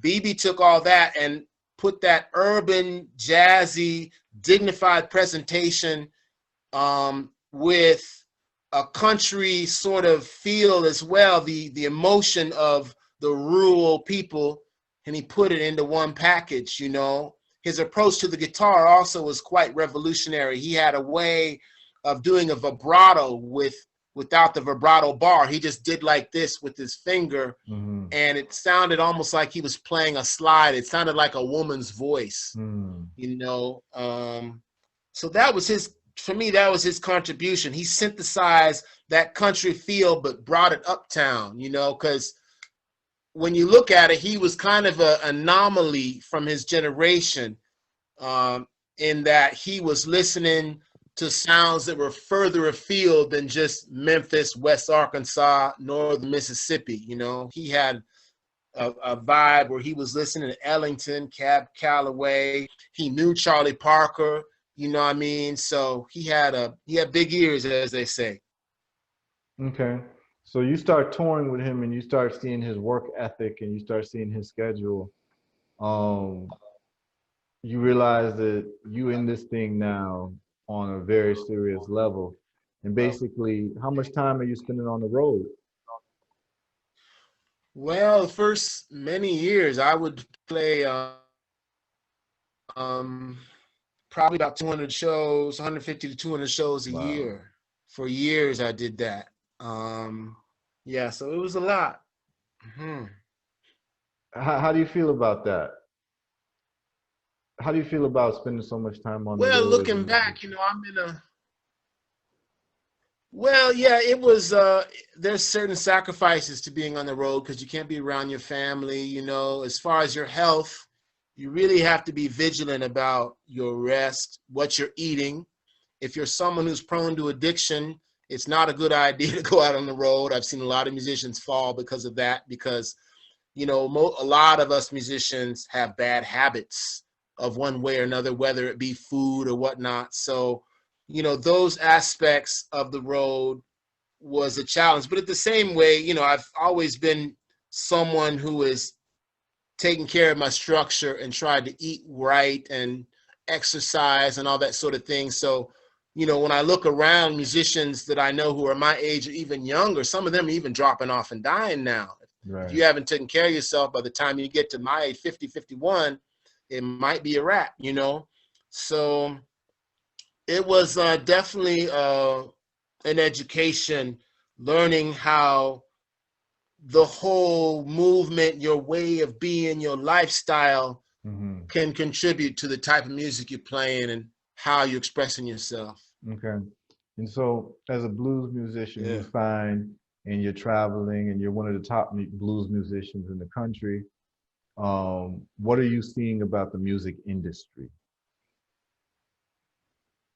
Ah, well, the music industry is really in crisis right now in many ways. As we know, musicians can't really play now. There's very few venues that are even open, and it's just very limited, because of the COVID, but not only because of that, because of Well, the I'm talking changes in about, technology from the last 50. okay, yeah, I'm talking about pre-COVID. So when you're 24, you're on the road with BB King and you're doing all of that. You start to learn more Oh, about the music industry from a business point of view, right? From more than just an oh, artist point of view. oh. What are you seeing from in terms Mm-hmm. of publishing and mechanical rights and these types of Right. things? Like what are you actually seeing in the music industry? You're seeing that you have to make most of your money on the road. Are you able to get money from royalties? Or are Mm-hmm. you working on getting placement in movies in terms of your songs and what have you? Like I just want to talk about that so that those people who are now 20 years old and they want to do music, although the terrain is different now, some of the rules and the laws are still the Yeah. same. If your Mm. son comes to you and he's 20 years old and he gets signed to a record label, what are you going to tell him to do in terms of structuring himself, um, in terms of Mm. shows, performances, Mm. licensing, Mm-hmm. publishing, all of that? Right. What advice is the 51-year-old yourself going to give to your 24-year-old self in terms of structuring your music career? I would say not to sign anything. I don't see the utility in signing with a record label other than it can give you a short-term publicity boost, but in general, as far as the music, if I was to give someone, a young person, advice, I would say it's better to build your own instead of hitching Mhm. your horse to someone else's cart, so to speak. Right, but does Um, does not signing a record deal put you on the road with BB King though? well, I think in my particular situation, it was very key that I was signed to a record deal. Yes, I was signed. It wasn't a big one, but yes, I was signed, and that's what got my record into the hands of the New York Times Hmm. writer Hmm. who made it so that I was known by BB King. But if I were to go back and do it again, I don't know if I would have signed Mm. because, looking as how things have changed, if I wouldn't have signed, then I would have kept more of the revenue for myself, even though it would have been a little harder in the beginning. Hmm. Record deals have not changed very much since the 1920s. They're still ripping you Right, off blind. You're still right, making 14% of 75% is what you make. right. So you might get about 2 cents a record, 3 cents a record. So And this is it's after better everything's been to recouped. bite. I was saying that, and You this is have to, yeah, after exactly. everything is After recouped. everything's been recouped. Exactly. So that's another thing. Yeah, so, What but, about the I've whole been publishing fortunate, well, not thing? fortunate. What about the whole Mm. publishing thing, the whole Well, publishing publishing, thing and owning your masters and all of that? yeah, almost all the projects I've done, save for, I've got about 17 records out now. I think, save for about two, I own all the masters. So I was very diligent in making sure that I was keeping my intellectual property, and do the best I could to either find a brethren I knew who could produce. I had a brethren that I used to play with for years. I would get him to produce, or I would co-produce with him. So even if I was dealing with a record company, I would make sure that I have artistic control. I would put that in my contract so they couldn't just tell me, oh, we don't like that song, you got to change it. I would make sure that I was protected, and it served me well, because now, even though it's not a lot, I can still receive royalties off of songs I did years and years ago. Right. So the 51-year-old you would tell the 24-year-old you, don't sign the record contract. No. Especially now. There's really no need. There's really no need. And really now, record companies aren't looking to sign like they used to, because they don't have the money anymore. Right. They're looking for someone who is already a done deal, who has already built up their fan base. Then if they can get a piece, right, then they'll go and move on you. But other than that, no, it's on us to build our own brand now more than ever. Okay. And what are the methodologies that musicians like yourself are using in 2020? Let's just say pre-COVID, and once the COVID thing is, all done, what are the strategic moves that musicians are making? I mean, is most of the money coming from shows, from live performances? Do people want to be performing do you want to do 200 shows a year? How does technology come into this in terms of being able to stream live? What are what's the game plan for musicians like yourself in 2021 post-COVID? Well, 2021 post-COVID, the game plan it's really a lot when you think about it. You have to be online. It's all, of course, online now. So we talk about Instagram is a big place, Bandcamp as well, another big place. Of course, YouTube, of course. Then, you have to have a Facebook page. Patreon as well. I'm sure you're familiar with that. So all those combine to give you legitimacy in the market. People don't take you seriously unless you're present on those platforms, and unless you're showing that you're actively pursuing music in one way or another, whether it be just posting regularly, whether it be doing the occasional live stream. It's showing that you have a career, that you are actually someone doing it. How about nowadays touring? There's also a need. Touring, much less so. I don't really tour anymore. Really what I do now is, I'm working on my PhD and I'm teaching. So I'm doing that online. So I'm not really worried about touring anymore. And it's not really a viable thing right now, as you know. Right. Very few people are able to tour because of the situation. Right. And it's going to be that way for some time, even after we get to the other side, whenever that is, of this COVID thing.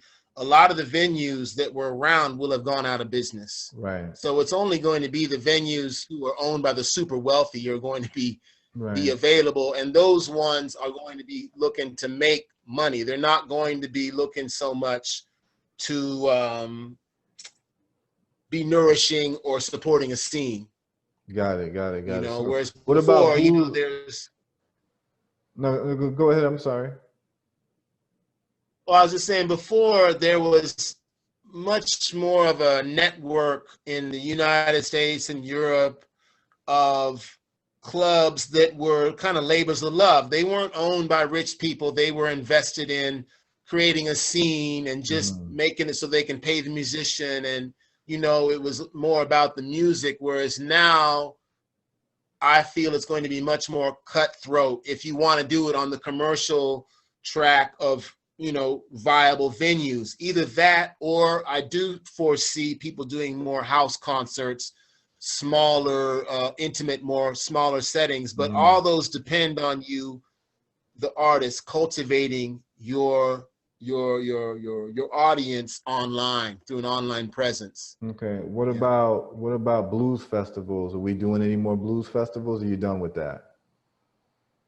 Well, that's not really viable. And even if there wasn't COVID, blues festivals now, the whole economy of the blues is not run by Black people or Black blues musicians.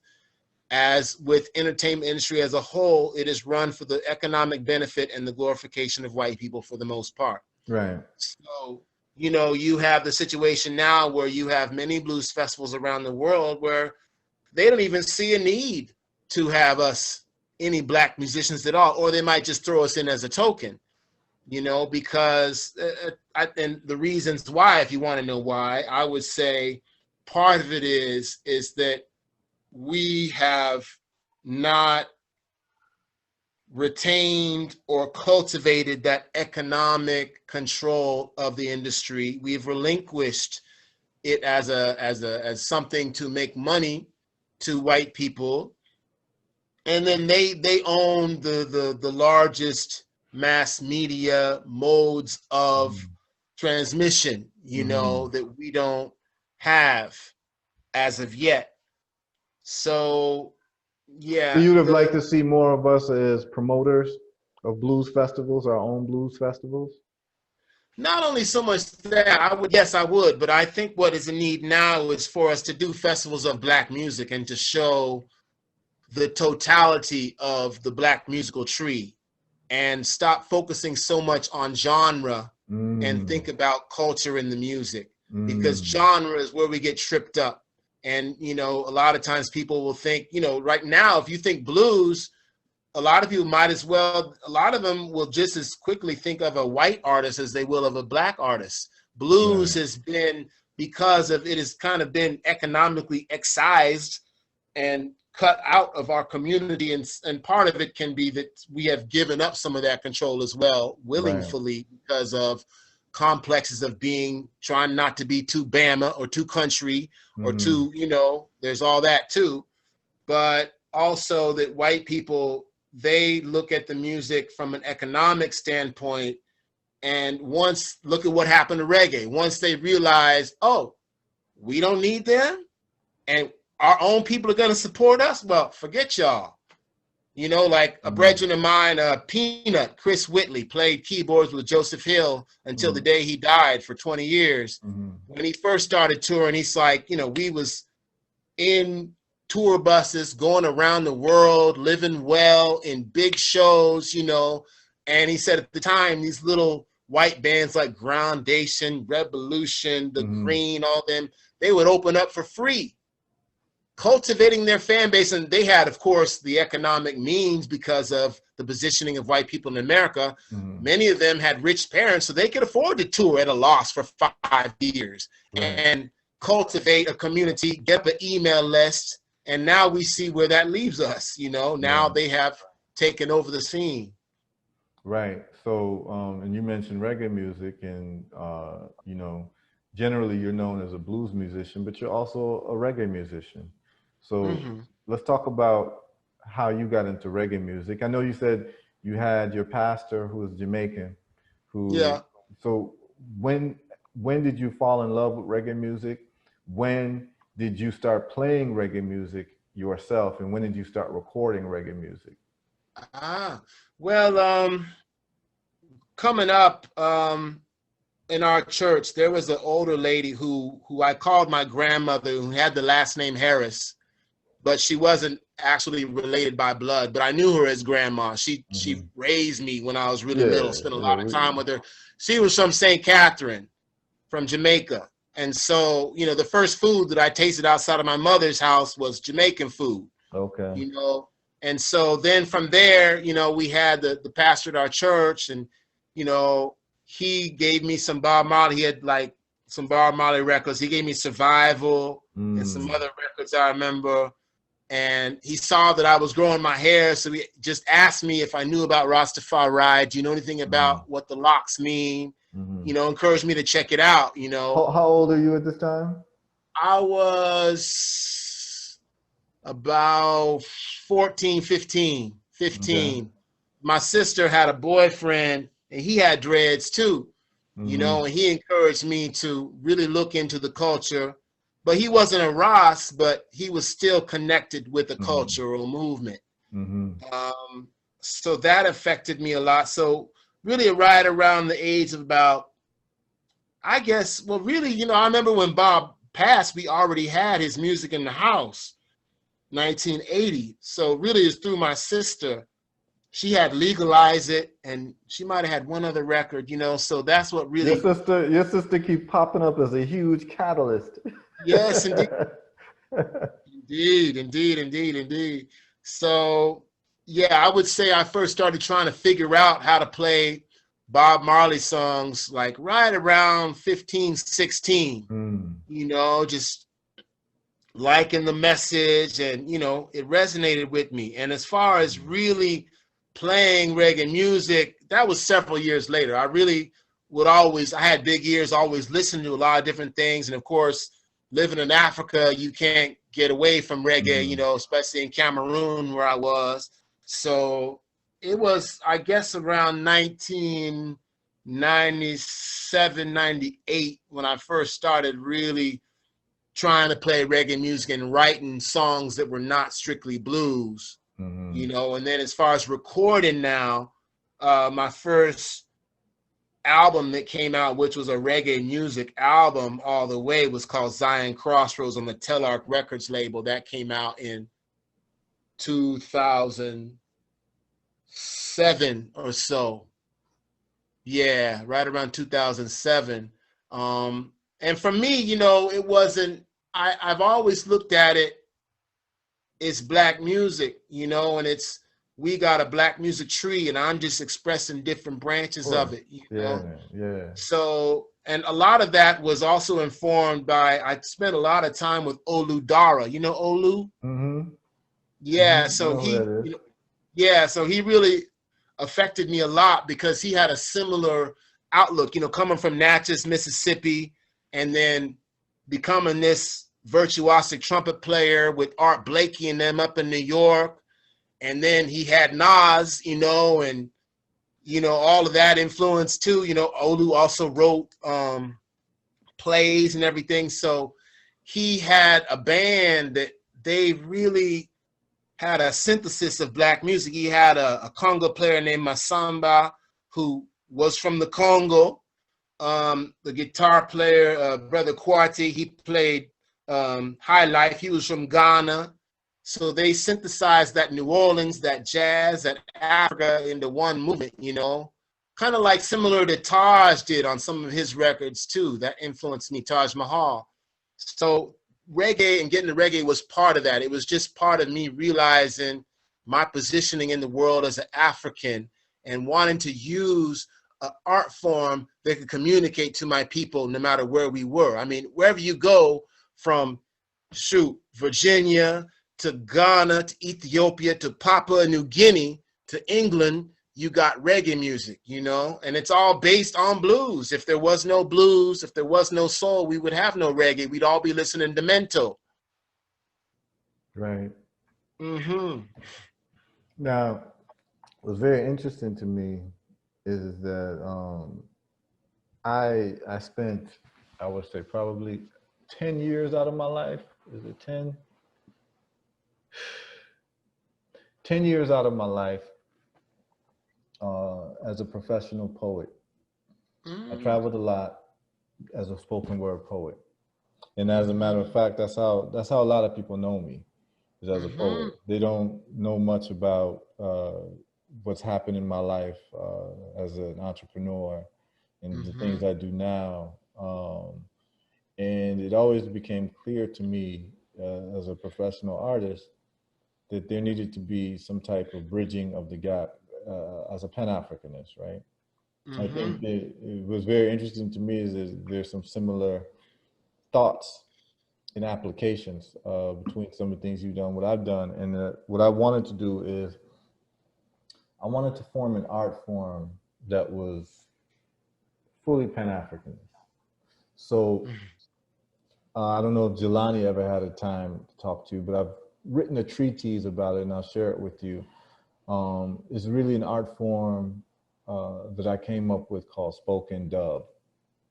So it's not spoken word and it's not dub poetry. It's different.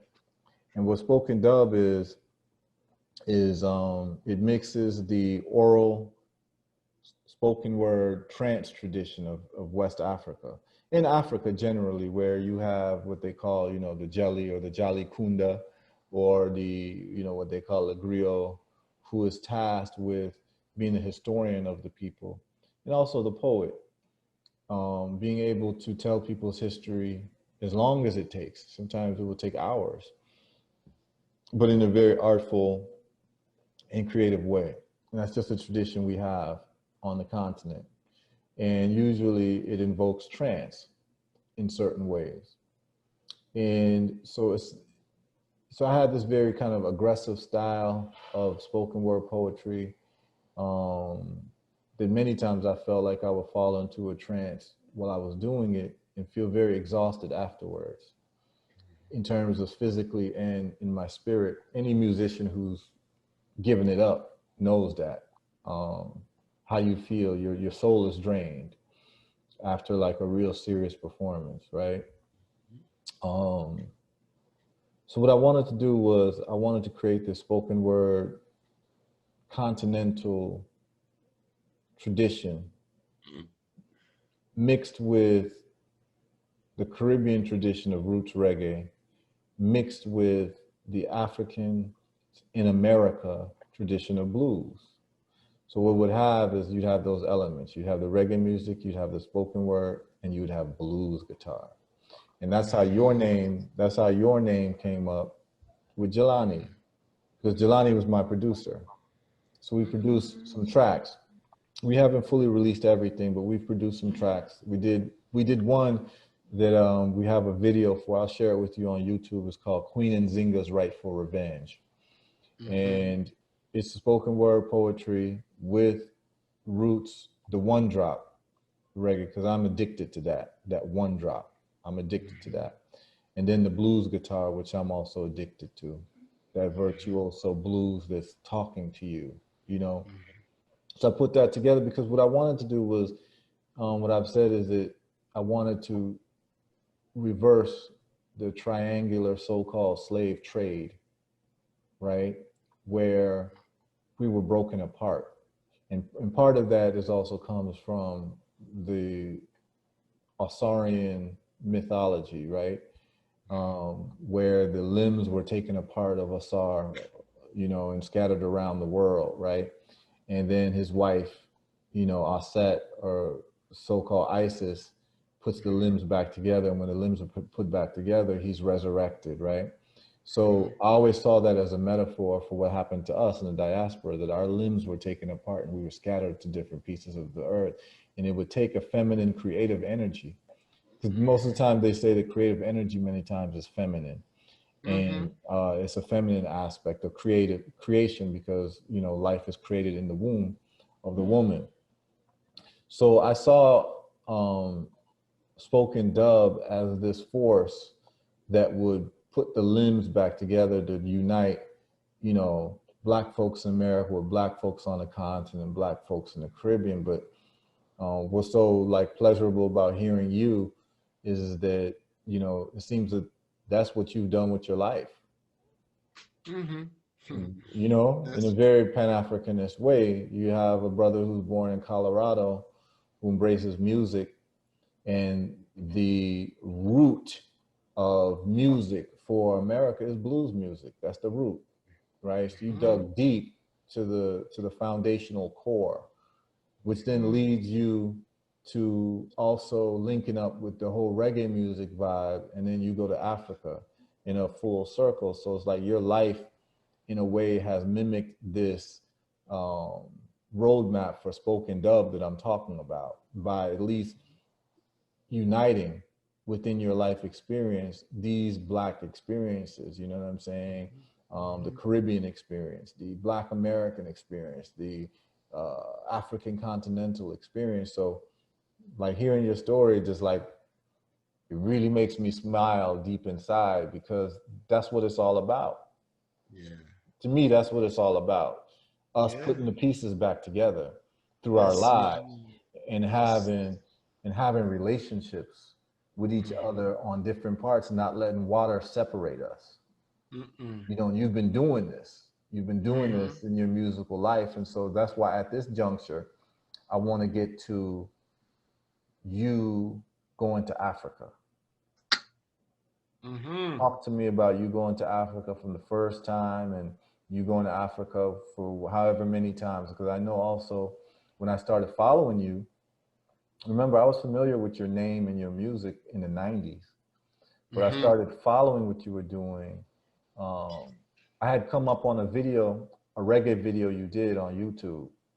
And Mm-hmm. then Jelani told me he knew you. I was like, he mentioned you.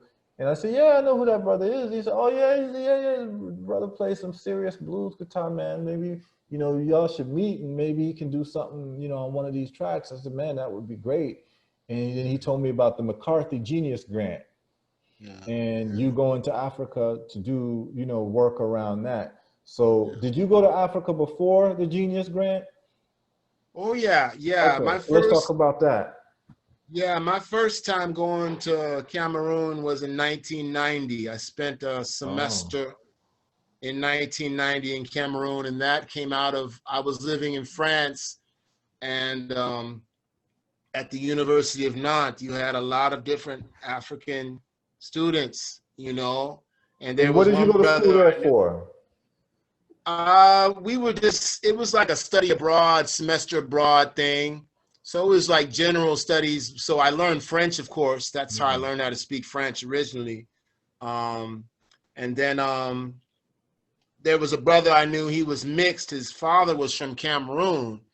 And he was like, oh, you should check out Cameroon, And I was like, all right. And so I saw that there was a program.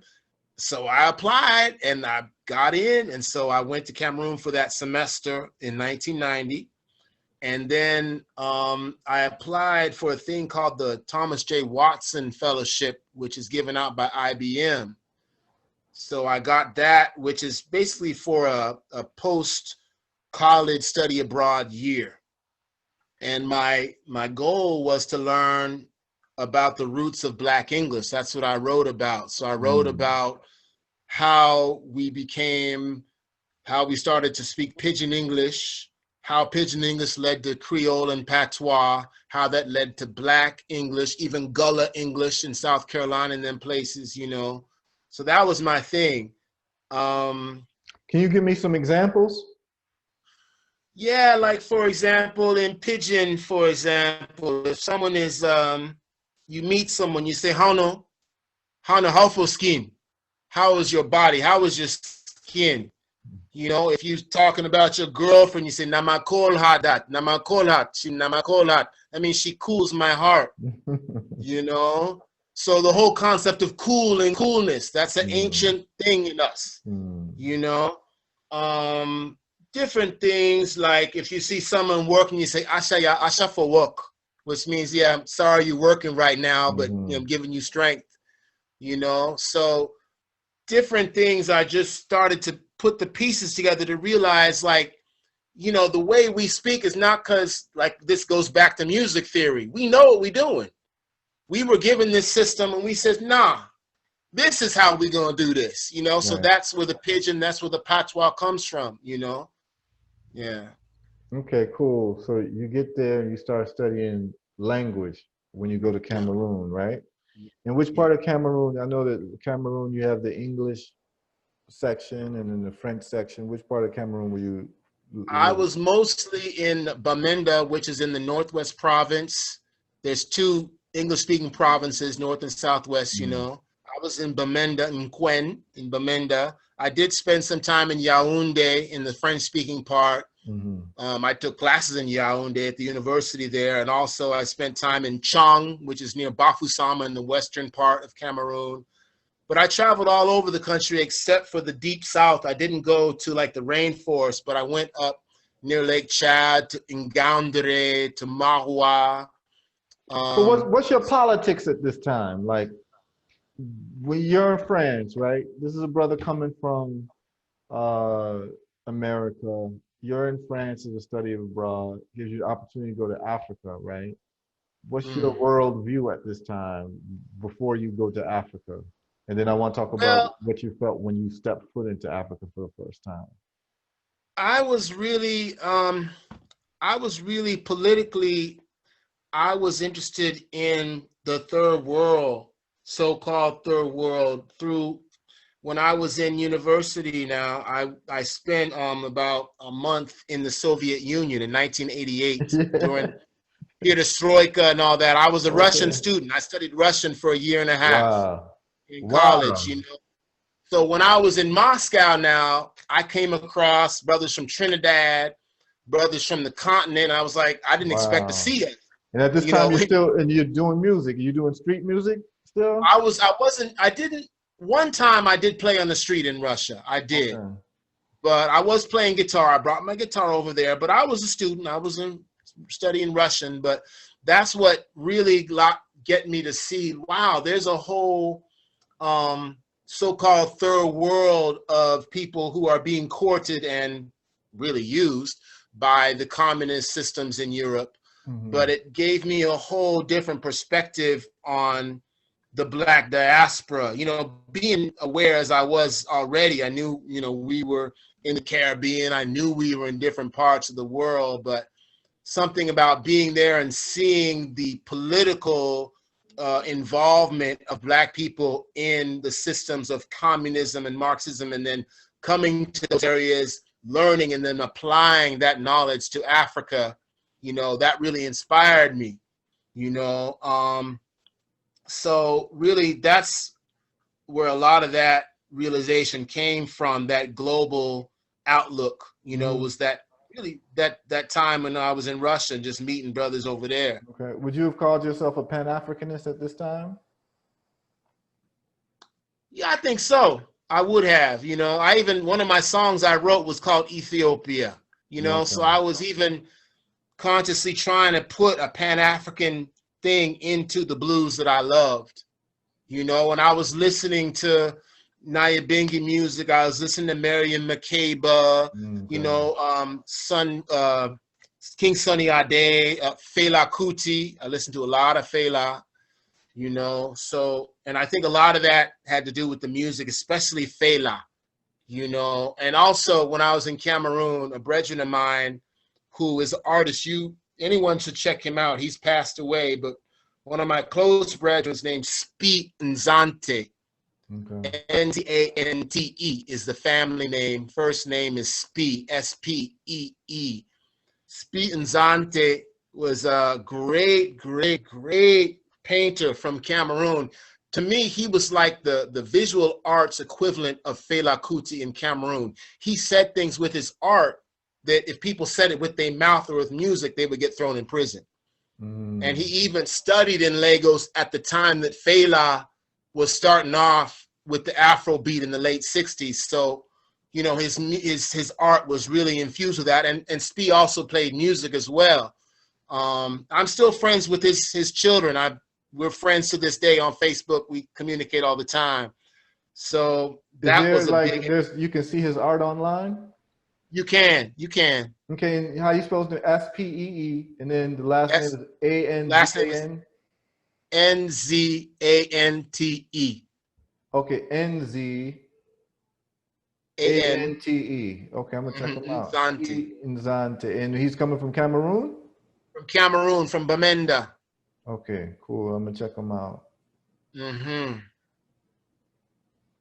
See, the beautiful thing about these podcasts is you get to learn so much more about other people Mm-hmm. and the different 6 degrees of separation, and get a lot of references for other people. So this is beautiful, man. This is a great learning tool for Mm-hmm. me. Um, Mm-hmm. okay, so you get to Cameroon. You're there as a student. You've been to Russia. You're in Russia first. Yes, Russia first. Okay, then you get to 88. Cameroon. Mm-hmm. So you get to France first. France is your first international travel. Yes. Okay, then you go Well, to first international study. I'd been to study. other Caribbean and Mexico and places, but yeah, France was first international study. Okay. Are you realizing that you having a very unique experience as a brother coming from America in terms of this Yeah, international I travel that you're was. doing Yeah, I at an was. early I was. age? Huh? At an early age, you traveling more than most people have in a lifetime. It's true. Yeah, I mean, you know, when you come from a place like Colorado, Henry Butler said it best. Colorado is a white man's paradise. So Colorado is very the black community, you know, it's grown a lot now, but back in the day, everyone knew everybody. It was very insular, you know, and so you were aware that it wasn't happening where you were. You know, I realized, like, for example, when I would travel from Colorado, you know, back before we had like cable TV and such, we were always like a couple of years behind everyone. Like we were still having Jerry curls and everyone else had moved on. You know, when we heard hip hop, it was from another place. It was from New York. We didn't have we were listening to blues and soul music and you know what I mean? Like, so it was always a feeling like I need to learn more about myself, my people. I need to see the world, you know. And then I had an inkling through Grandma Harris and the pastor at church and people I would meet. You know, my mother put me in Jack and Jill. So they would invite African educators and people who work with children to come talk to us children to tell us about the black world, you know. So that's where all those inklings came from. Like, yo, I need to really see what this is all about because it was always a mystery. Where do we come from? Why do we talk like this? How come we eat like this? Where does this food come from? What is our music about? You know? Right. And so, and still it's a source of amazement, you know, like when I remember I first ate Ethiopian food and I realized, wow, Gomen is collard greens. You know, I was like, wow, they just tripped me out. Like these Ethiopians, we kept that all this time, you know what I mean? So, yeah. Yeah. So you get to Cameroon. What is it like the first day you land in Africa? Is it profound Well, to I'll you, tell you. or is it just part of international travel? No, no, it was profound because I was very aware. Like I'm the first person in my family since the Ma'afa to touch the land, you know. So it was very profound. I remember when we landed in Douala, and I remember the plane pulling up to the gate, and I remember this brethren came on. He was like working on the tarmac, whatever, who opened up the door, you know.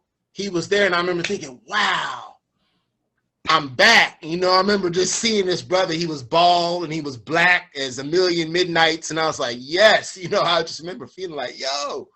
Yeah, it was very moving, you know, to realize that I'd made a circle, a full circle, you know. And how long did you live there? First time I was there for just 3 months. The second time I was there for almost a year, about 11 months. The second time. And how long did it take between the first time and the second time? Oh, the first time was in 1990, and the second time was in 1991. So just a year later. Okay. So after that amount of time, you're pretty much acclimated with Cameroon, and you're probably feeling like a Cameroonian to a degree, right? To a 'Cause you're degree, there. but Yeah, to a degree. to a degree, yeah. I mean, I'm good with languages, so I learned how to speak Pidgin good, you know, and so I learned I could understand what was going on around me. At the time, there was a movement led by an elder named Ni John Fruit Indeed. They called it the SDF, the Social Democratic Front, or in Pidgin, they called it Suffer Don't Finish. And it was all about really the same issues that Cameroon is dealing with now, the neglect of the Francophones vis-a-vis the Anglophone, the lack of development, the police brutality, the way that the United States and Europe signed off on all this mistreatment. So, you know, that also gave me a Pan-African view and made me realize, made me not romanticize Africa and realize that there was a lot of work to be done, that there was a whole generation of people who are working counter to the interests of African people, yet they are Africans. You know, I had a good friend whose father was a ex-bank president was the ex-governor of Douala province, had also been to the Sorbonne with Paul Biya and came from Paul Biya's village. I knew this family. I spent a lot of time with them, and I got to see a very elite side, a very wealthy side of Africa that I hadn't seen. But also, stay who Paul Biya is? Paul Biya is the second president that Cameroon has had since 1960. Paul Biya is about 90 years old and still talk about he's going to run again for another term. Right. Been president since 1984. Right. Yeah. So when you were in Cameroon, you just were in Cameroon. Did you go anywhere else in Africa? I went to Equatorial Guinea. I spent just a month in Malabo in Equatorial Guinea, off the coast of the part that's on the island off the coast of Cameroon. Okay. So are you there as a student? As well, I was there the second time. The first time I was only in Cameroon. The second time I was in Cameroon, Equatorial Guinea. That was when I had the Watson Fellowship. So technically I was kind of on my own. I graduated from college. Okay, and you were studying the origins of language for Pidgin, studying Pidgin. They speak Pidgin in Equatorial Guinea as well. Okay, yeah. That's great. So then you write a paper on it, come back to the States, and then a few years later, your professional music career starts. True. Yeah, really threw me, after I got back, like I said, I got stationed in New Orleans, well, outside of New Orleans, and through going into the city and playing on the street, I got recognized, started getting gigs, played the jazz festival, and that's where it really started. Okay. And when is the next time you get to Africa? The next time I got to Africa was in 2000. I was invited by Boubacar Traoré, to open up for him with Madou Niang at the French Cultural Center in Bamako. And then where's Bamako? Bamako in Mali. Yeah. And then after that, in 2001, I was asked to take part in a documentary produced by Martin Scorsese, but directed by brother Sam Pollard, who is the editor for Spike Lee. He edited most of Spike Lee's movies. He has a production company called $2 in a Dream. So I went over to Mali again and interviewed Ali Farka Toure, interviewed Habib Koité, Toumani Diabaté, a bunch of different other people. And then from then on, I would go to Mali quite often. I went again in, I think it was 2002, I think. And then, because I went again to record a record with Ali after I recorded after I did the film, I went another year, the year after that, to record a record called Mississippi to Mali that I produced on Rounder Records. And then I started getting gigs with the State Department with their Jazz Ambassadors program. So they had me go to Morocco. I went to Sierra Leone. I went to Guinea and performed. Years later, I went to Rwanda with them, so. Okay, so you were performing kind of like as a musical ambassador? Exactly. Okay. And so you're getting to see different places in Africa. And so at this time, what are you seeing in terms of your life, your role? Do you see yourself now as some type of like a musical ambassador, a teacher, a bridge? Are you seeing that develop? Yeah, definitely.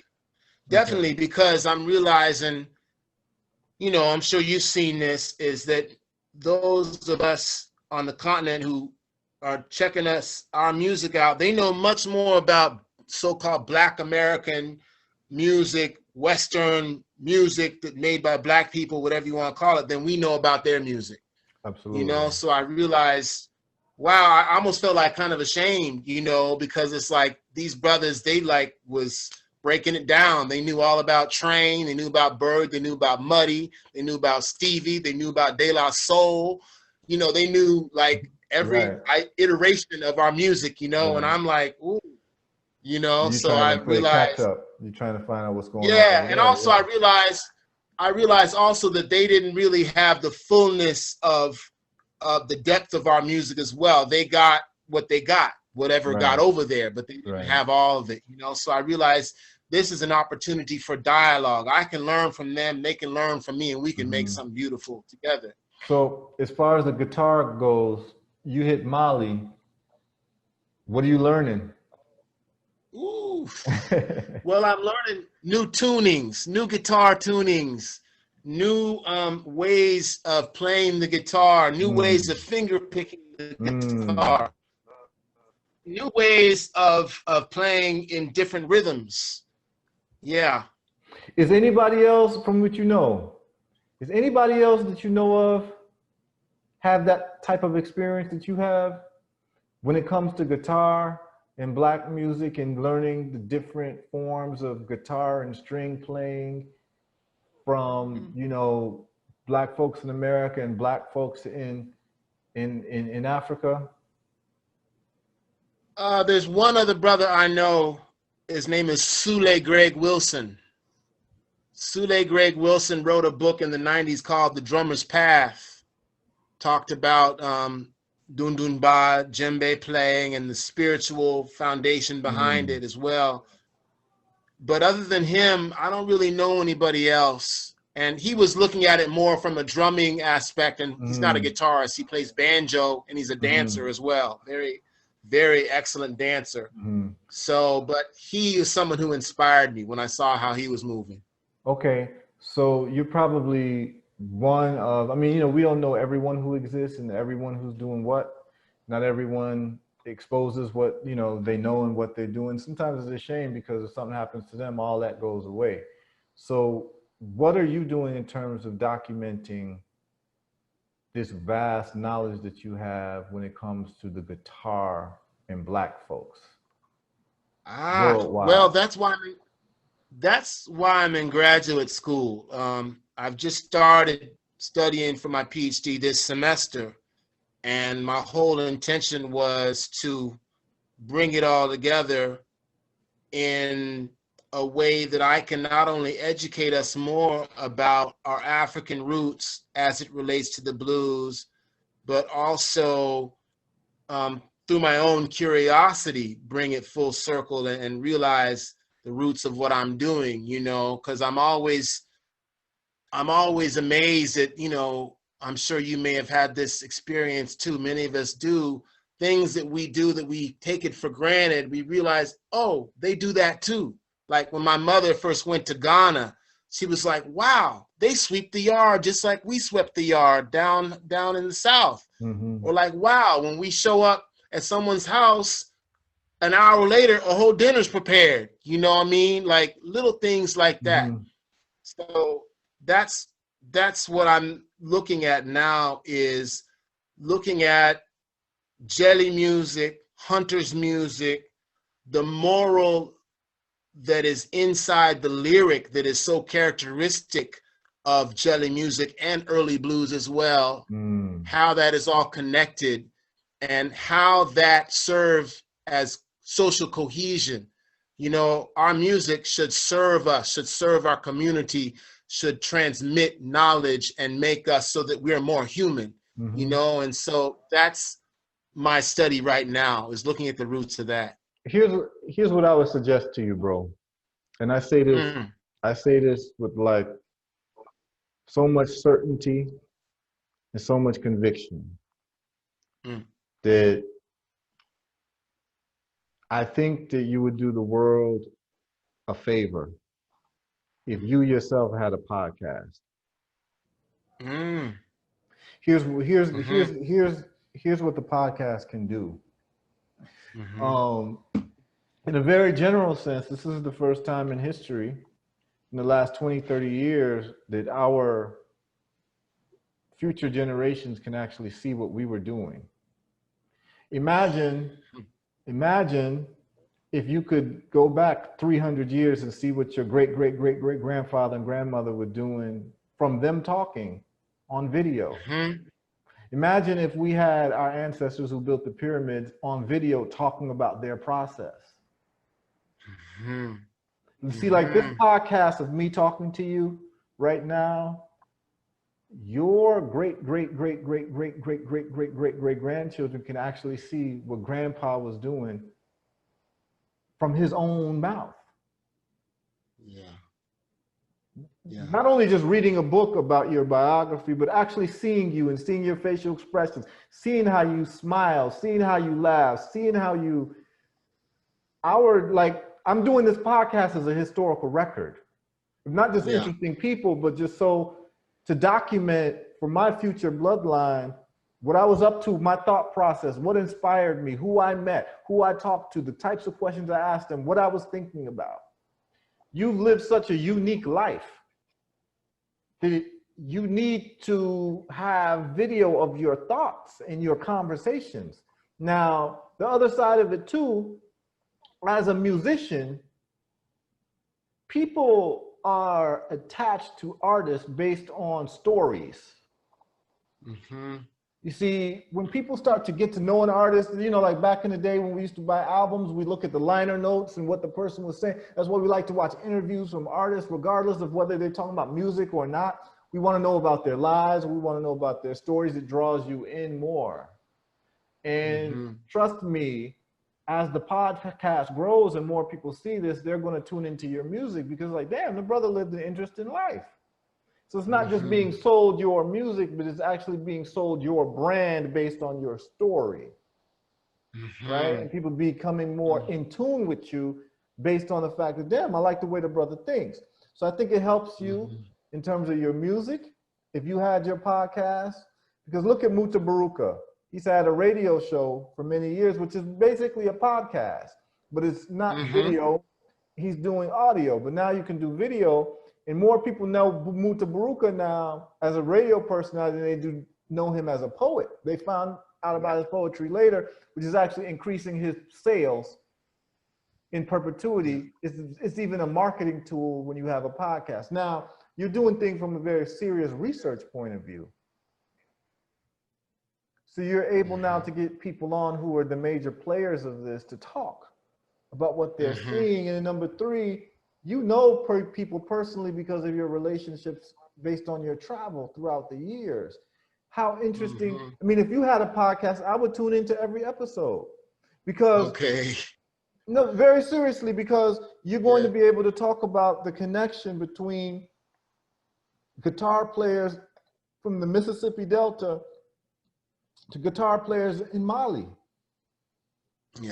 Like, who's able to do that?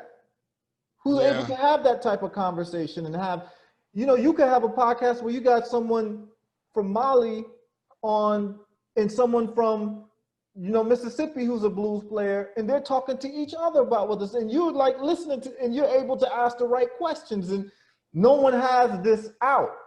There's no podcast dealing with this. Like, there's a brother that you might know of, Tough Lion. I know Tough. Tripper. So Tough Lion does a video on how to play reggae guitar, and it has millions of views. So imagine I've been knowing Tough Lion for years. So imagine if he had a podcast. Imagine, you know, the reason why I was inspired to do a podcast is because I've been able to travel like you and meet some of the most unique people in the world. And their stories aren't being told, but I know that they are very unique and they've helped mold me into the personality that I am, right? Now, I've watched the Joe Rogan podcast for the last 10 years, where he has on, you know, his personal friends. They just, you know, they smoke ganja and talk, you know, trash sometimes, and then he'll have top scientists on. He'll have Elon Musk on. He'll have top business people on. He'll have professors and he'll have like real interesting people where I've learned a lot and I've gotten to know a lot about different cross sections of expertise by just listening to people from his podcast.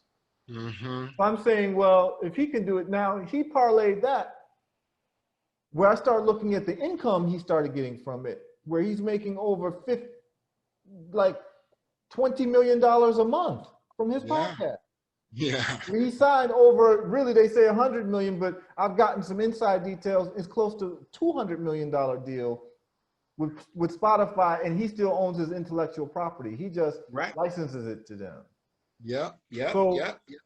I'm saying that there's an economic incentive for this to have a podcast where you're just having conversations. Because I'm telling you, if you're anything like me, which I have a sense that we have a lot of commonalities, you've had conversations that are so profound throughout the years that they really should have been recorded.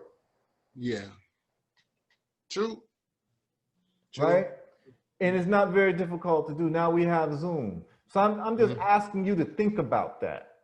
Think about, Yeah. because you're interested not just in music. You have a wide range of interests where you could have many different people on your podcast, man. You could do one a week and have, Mm-hmm. they're called long form conversations. And trust me, bro, people will watch your podcast. I, for one, will watch. And then people who've been your fans over the years are going to want to watch what you got to say about music, your analysis.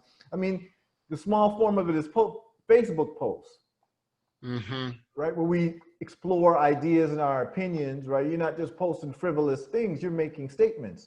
Yeah. Well, guess what? There's an opportunity for us to monetize our minds. Yeah. So if Yeah. we're on Facebook making these posts for free, Facebook is monetizing Facebook. us, Yeah. Yeah.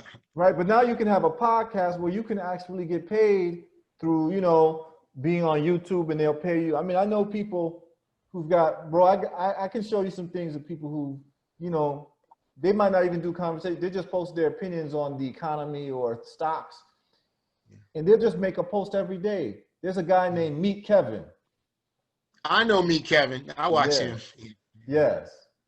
He did Mm-hmm. a thing of how much he got paid from YouTube in the last 100 days. I don't know if you saw Oh yeah. that.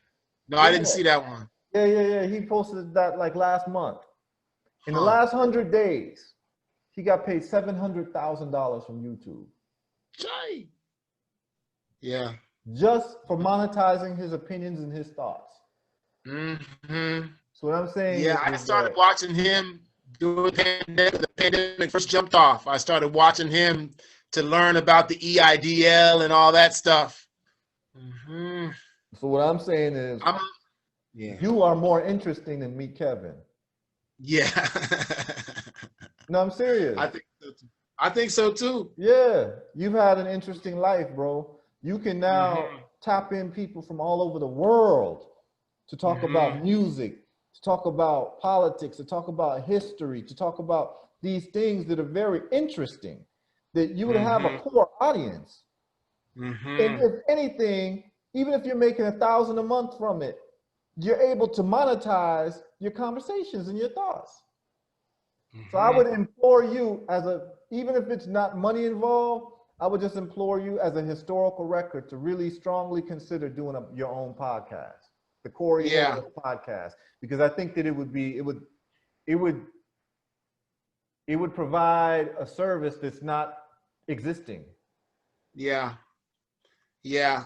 I agree. I'm gonna look into that, bro, because it's good you mentioned that, because you're the second person who has mentioned that to me in the past several months. And I have been thinking about it. Basically, I haven't taken that step because I've really just been trying to get acclimated to all this reading and writing I have to do in graduate school. My Yeah. time is very limited, but I Yeah. can make the time for this because something that I already know, like I didn't have to study to come talk to you. So yeah, I'm gonna do that. Brother, I'm gonna let you know about the progress of that, but I'm putting it on the list. Mm-hmm. Yeah. And if you want this video, you can put it on your YouTube channel. This conversation, Okay. because it's about your life. So if you want it, I can send it to you, and you can upload it as part of your podcast. You can go ahead and do that and just get it Please. started, Thank you. because I believe that interesting people should be able to monetize the experiences that they have if other people are doing it. And these Mm-hmm. conversations only take a couple of hours. All you gotta do is just put it on Zoom. Yeah. A couple of hours. You don't have to edit anything. I don't edit Mm-hmm. anything. I don't edit anything. I just Mm-hmm. add my banner to it. I can show you how to do it. Or you could just put it up just like this on YouTube, your conversations, man. And even if it's 200 people watching, it's 200 people more than you would have had. But it grows. Mm-hmm. Trust me, it And that grows. 200 can turn into 4. Yeah, Mm-hmm. yeah, it grows, man. It grows, and it will also, it'll be an internal link to your music as well. Because trust me, Yeah. people who are listening to this are going to have an interest in Corey Harris's music. To say, oh, okay, I like what this brother Mm-hmm. was saying. Let me go check out his music. And they'll go on YouTube, and even this, the recommendations on the right hand side of YouTube will be some of your videos, because it's going to have your name on this video. So they're going to have recommendations for more Corey Harris stuff, or people within your genre. You get what I'm saying? So it's kind of like it's Mm-hmm. kind of a win-win-win-win situation. Yeah. Yeah. I'm I'm inspired. I'm gonna do it, bro. I'm gonna do it. Cool, man. I'm happy. I'm happy Yeah. to hear that, and I'll definitely be one of the people subscribing and watching your channel, because I want to learn. I want to. I mean, we're having a very lengthy conversation, but because of time, we're just touching the surface. Because I know even just with Ali Farka Toure, that's a whole podcast in itself. In terms of your experience with him and what you Woo. learned, I know that's a whole podcast in itself. Yes. you know so Yeah. we're just getting some of the broad strokes here, and definitely I want to have you on for part 2, 3, and all of that. What I do want to ask you is that when you get the Genius Grant, what is the focus of the Genius Grant, and then your time in Africa based on that. Mm-hmm. Well, what came out of the Genius Grant, so-called Genius Grant, was me being able to go and interview people. I did 2 trips to Mali to interview. This is after Ali Farka had already passed on, but I did 2 trips to interview his family members, people who played with him, people who knew him. I even found a brethren whose family was the traditional slaves of the Toure, and Mm. talked to him about what it was like being a slave in Mali, what Mm. slavery is like. I wrote about this in my book. I have a book on Amazon called Jatigi, The Life and Music of Ali Farka Toure. Okay, how you spell And it? How you spell it? The title of the book? J J Mm-hmm. Jahtigui, Jatigi. Okay. Hmm. Okay. So people can Yeah, get that on and I put that Amazon. out in 2013. Yeah, you can get it on Amazon. Just type in Jatigi, it'll come up. And I put that out in 2013 on Create Space, which is now owned by Amazon. Right. So print on demand, Mm-hmm. But it was amazing to be able to speak with people. You mentioned him, who knew Ali Farka Toure when he was a youth. Let's just And talk this for brother people who named, don't know. Don't mean to interrupt you, but mm, this is important for people who don't know. Please, we're talking about this man. We're mentioning his name, but we're not giving a context as to who he is. Who is Ali Farka right, Toure, right. and how important is he? Yeah. Well, Ibrahim Ali Farka Toure came from Niafonke, which is in northern Mali, between outside of Timbuktu. And he first started to become known in the West right around the early 80s. He was already known in Mali because he was a DJ at Radio Mali in Bamako. And I mentioned before, he was someone who always loved music. He was nobly born. So his family, their main thing is he's Songhai as well. His family's Songhai from northern Mali. They were agriculturalists, farmers. He had thousands of head of cattle. He grew a lot of nut trees. He grew a lot of rice. He was a farmer. That was his main thing. But he always loved music as well. He was someone who was really, when I look at now and the problems that Mali's going to, was so instrumental for bringing together the different ethnic groups of Mali. He played everyone's music. He played Songhai music. He played Bamana music. He played Peul Fulani music. He played Sarakole music. He played everyone's music and presented it in a mutual respect, mutual love sort of way. He became first known in the West through British people who were listening to Radio Mali.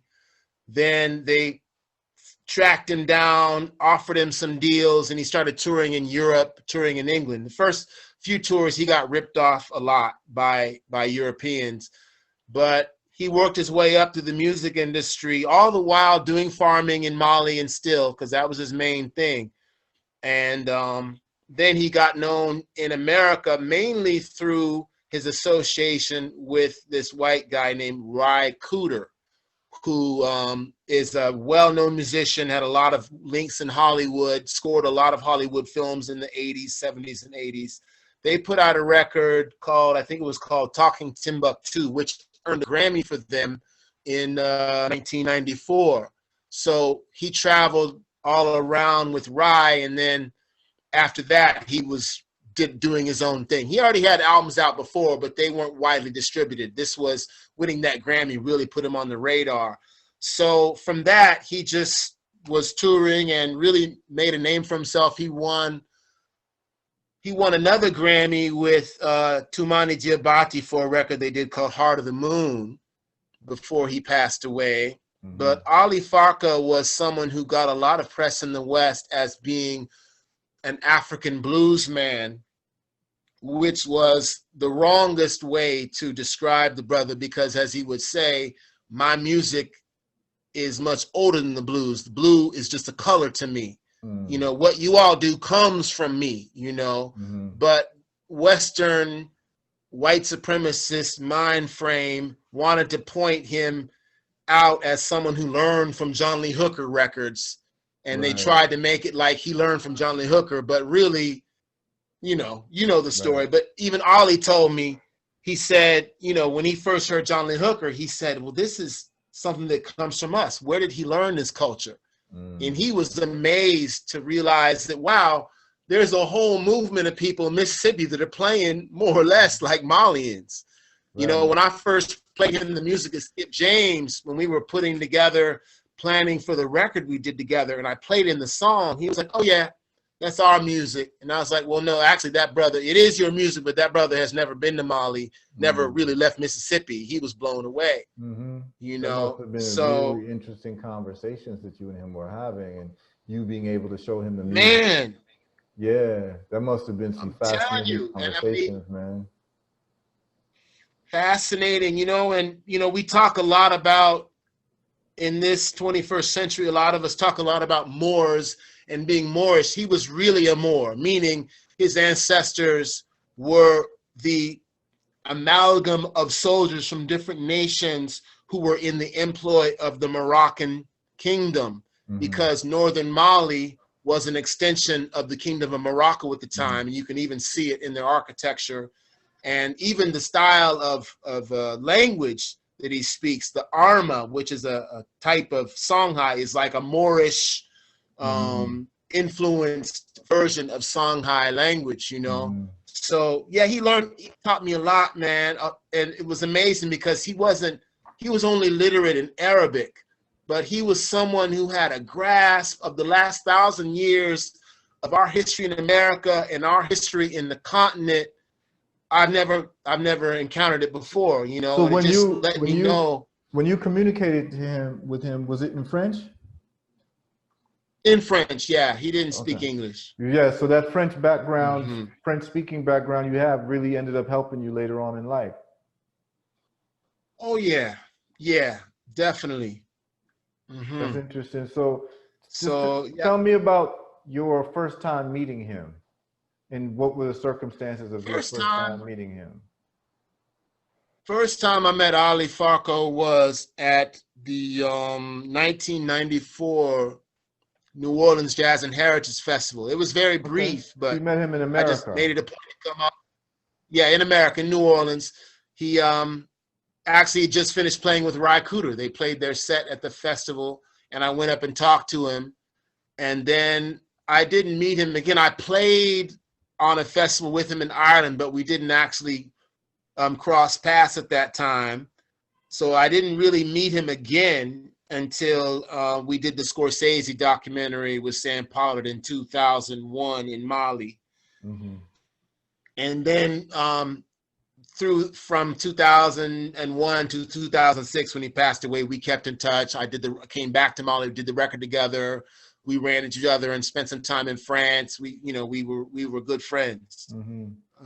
And do you have a YouTube channel yourself? I do have a YouTube channel, yes. Okay, and it's under the name Corey Harris? Yes, it is. Okay, and it has, what's on that YouTube channel? I've seen music videos. Mostly just music videos. Me playing different acoustic blues and African influenced music, original music I've got with my band. So I've got a wide variety of original music on there. Okay. Do you have any of the documentary type of stuff on there?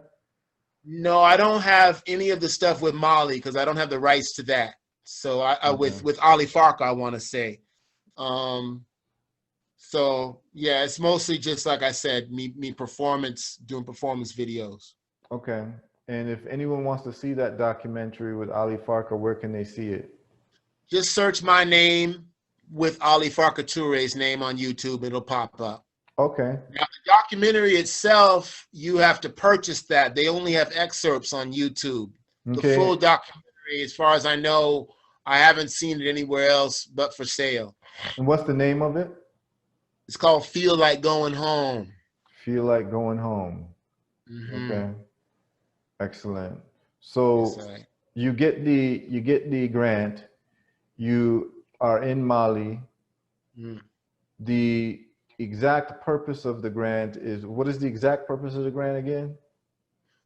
Well, the grant is basically a recognition of works done in your field. If you're deemed to be someone who's doing interesting or cutting edge work, that's where it comes from. So it's nothing you can apply for. It's bestowed upon you. Mm-hmm. And it's actually a secret nomination. Like to this day, I don't know who nominated me. Okay.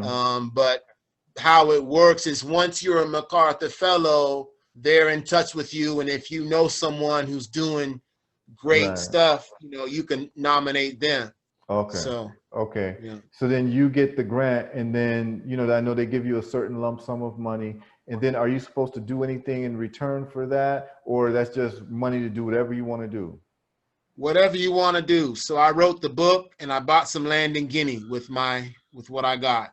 Okay. And it enabled me also to not, for a few years, just not have to tour all the time and really just concentrate on the book and other things, Okay, great. So now we fast forward, you get back from the book, you get the materials for the book, you buy your land in Guinea, and you get back to the States, you start touring again?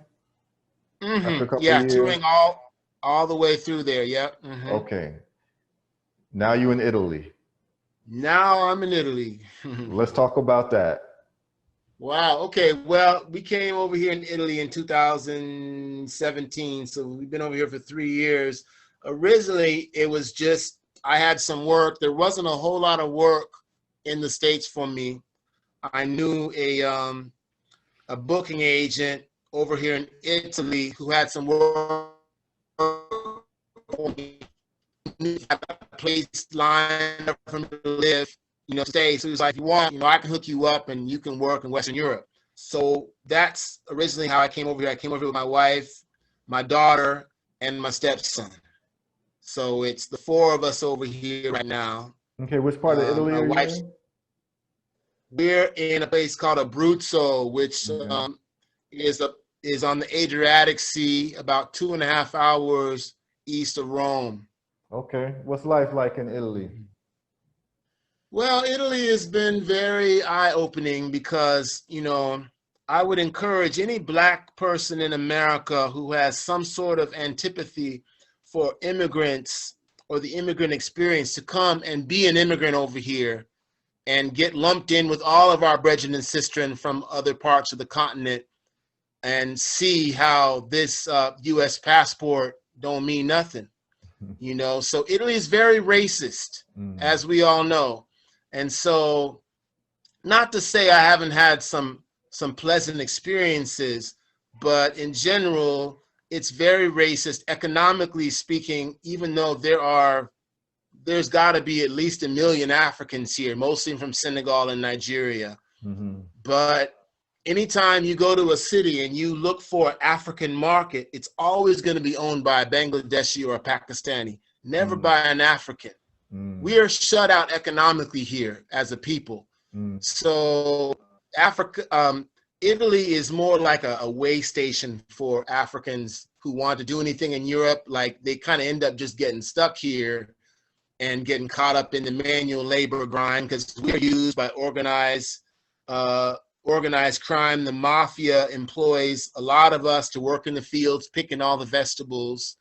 We do a lot of menial work here, and there is a real concerted effort to keep Africans from having Italian citizenship or residency or anything that will enable them to work on an equal footing with, you know, the Italians. So it's been interesting to see how we are treated and also how we treat each other. I get to see the solidarity of the Senegalese as opposed to the Nigerians. For example, the Nigerians here, many of them, I'm not saying all, but many of them that I've observed will be bleaching their skin, will be dressing the tight jeans, will be trying to assimilate more or less, where you see the Senegalese oftentimes are much more connected to their culture, are much more prone to be dressing in their cultural ways.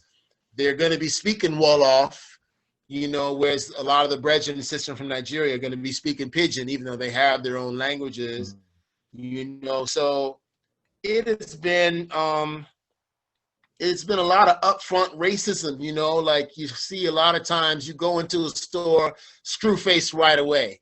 You know, you in line, people just cut right in front of you. Like you really got to be like, yo, you know, you got to be forceful with them, because if you're not, they're not going to respect you, you know. So you really got to know who you are. Are you fluent? No, I don't really. I can get by in Italian, but honestly, I don't really feel I don't know how to put it, but I don't really be feeling it like that. You know what I mean? So I just get by. I can order stuff. I can understand very well because it's very much like French. Yeah. I haven't had to be, and I don't have any real like close Italian friends or anything like that. We pretty much stay to ourselves here. So, you know, I know enough to get by, you know. So it's been interesting. It reminds me a lot of, you know, different areas of the South where you'll go and you just get that ill vibe right away, which honestly I appreciate, because I'd rather see you coming and know what I'm dealing with. There's no backstab here. That's one thing. Very little pretense. You'll know right away if someone is a cold racist, they'll let you know. And if they someone who's more open-minded, they'll let you know that also, you know? Now, everything went on lockdown because of COVID. What was that experience like in Italy when we were getting all those types of reports? Well, yeah, it was a complete lockdown. You know, I mean, we live in a little town perched on top of this mountain, about maybe 30 minutes from the nearest city. And so, you know, we were in this little quiet little town, locked up in our house for 3 months or whatever it was, you know. So the experience, whew, you know, one thing I found was interesting is, I'll tell you, I was walking the other day on a walk, and I was walking on the sidewalk, and there was this Italian girl walking in the opposite direction coming towards me. She was coming from the supermarket. She had heavy bags, water in one hand, food in the other. And there's no one else on the street, right? She sees me coming, she stops, puts her bags down to put her mask on her face, because I'm coming. So I let her put her mask on, and then I walked across the street. And you know, as soon as I got across the street, she stopped, put her bags down, and put her mask off her face. So there's a lot of that. There's a lot of, oh, he's an immigrant, he got the virus, let me put my mask on. Oh, are they trying to? They're trying to pin the virus on immigrants now? Yeah, they got the nerve. They got the nerve to be looking at us like we the ones, when I'm like, no, let's look at how the virus is dealt with in Senegal. Let's look at how it's dealt with around the continent and see who is, so that's what's interesting. Okay. So what's going on with the whole COVID situation in Italy now? Because, according to the news reports, Italy was like the epicenter of COVID for some time in terms of all the deaths and what have you. And I have my own opinions on that. But what are you seeing in terms of the approach to COVID right now? They're saying there's like a second wave that's going on. I mean, is that what's happening in Italy right now? What's it like on the ground? True. Yeah, there's definitely a second wave. The second wave is centered in the large metropolitan centers like Milan, which was the biggest jump off point. And not incidentally, Milan is the largest community of Chinese. They have the largest number of flights between China and Milan. So we're talking Milan, Turin, Rome as well has another wave coming on. And also in the south, in Calabria, and also in Sicily, in the deep south, they also have it coming. So as far as how the COVID is being dealt with, I've seen a difference between initially when it happened, Italians were very much taking it seriously. There was, you got to give it to them. They have a consciousness about being Italian, about ownership of their situation, about cooperating together that we didn't really have as a political entity in the United States, of course, because of different historical reasons. So the way they approached it was, even though this was the strictest lockdown pretty much in the world next to China, they approached it with a communitarianism, like, okay, we all in this together, it's going to be all right. So you didn't see like the anti-maskers like you did in the States. You didn't see these protests and, all this foolishness. You didn't see the misinformation as rampant as you saw in the United States. Of course, it's a smaller country, only 60 million people, so that has something to do with it also. Now, fast forward to now, there is a real fatigue of the COVID restrictions. And even though there is a spike, which promises to be even more violent than the first time, the political will to impose these restrictions is much less than it was before. There's more people now protesting. And a lot of that is economically, because like in many societies, the elite took care of themselves. So that meant all the little bars and restaurants and little mom and pops, y'all closed. But me, Mr. Ferrari, I'm going to keep my factory open. Mr. Lamborghini going to keep his factory open. So there's a lot of that where people are like, no, if we got to close, you got to close too. Right. So it's starting to fall apart. I don't know what the future is going to bring, but they just announced some new restrictions, but they're pretty light. It's like restaurants at 6:00 p.m. you can't eat in a restaurant. You're only taking takeout. Okay. But all day you can eat in a restaurant. It used to be you had to you could walk around without a mask on if you outside, but now even if you outside, they make you put the mask on. Okay. Different things, but yeah, I can't overestimate or I can't over exaggerate. I'm looking for the right word. I can't overstate, is what I'm trying to say, the impact of race in terms of how they dealt with the COVID. For example, we had to go to DHL to pick up some important documents from the embassy or something during the lockdown. And so you have to fill out this authorization form to be able to travel. So we came off the mountain. We had paid someone to take us to the city. And on the way back, we got stopped by the police on the normal checkpoints that they had.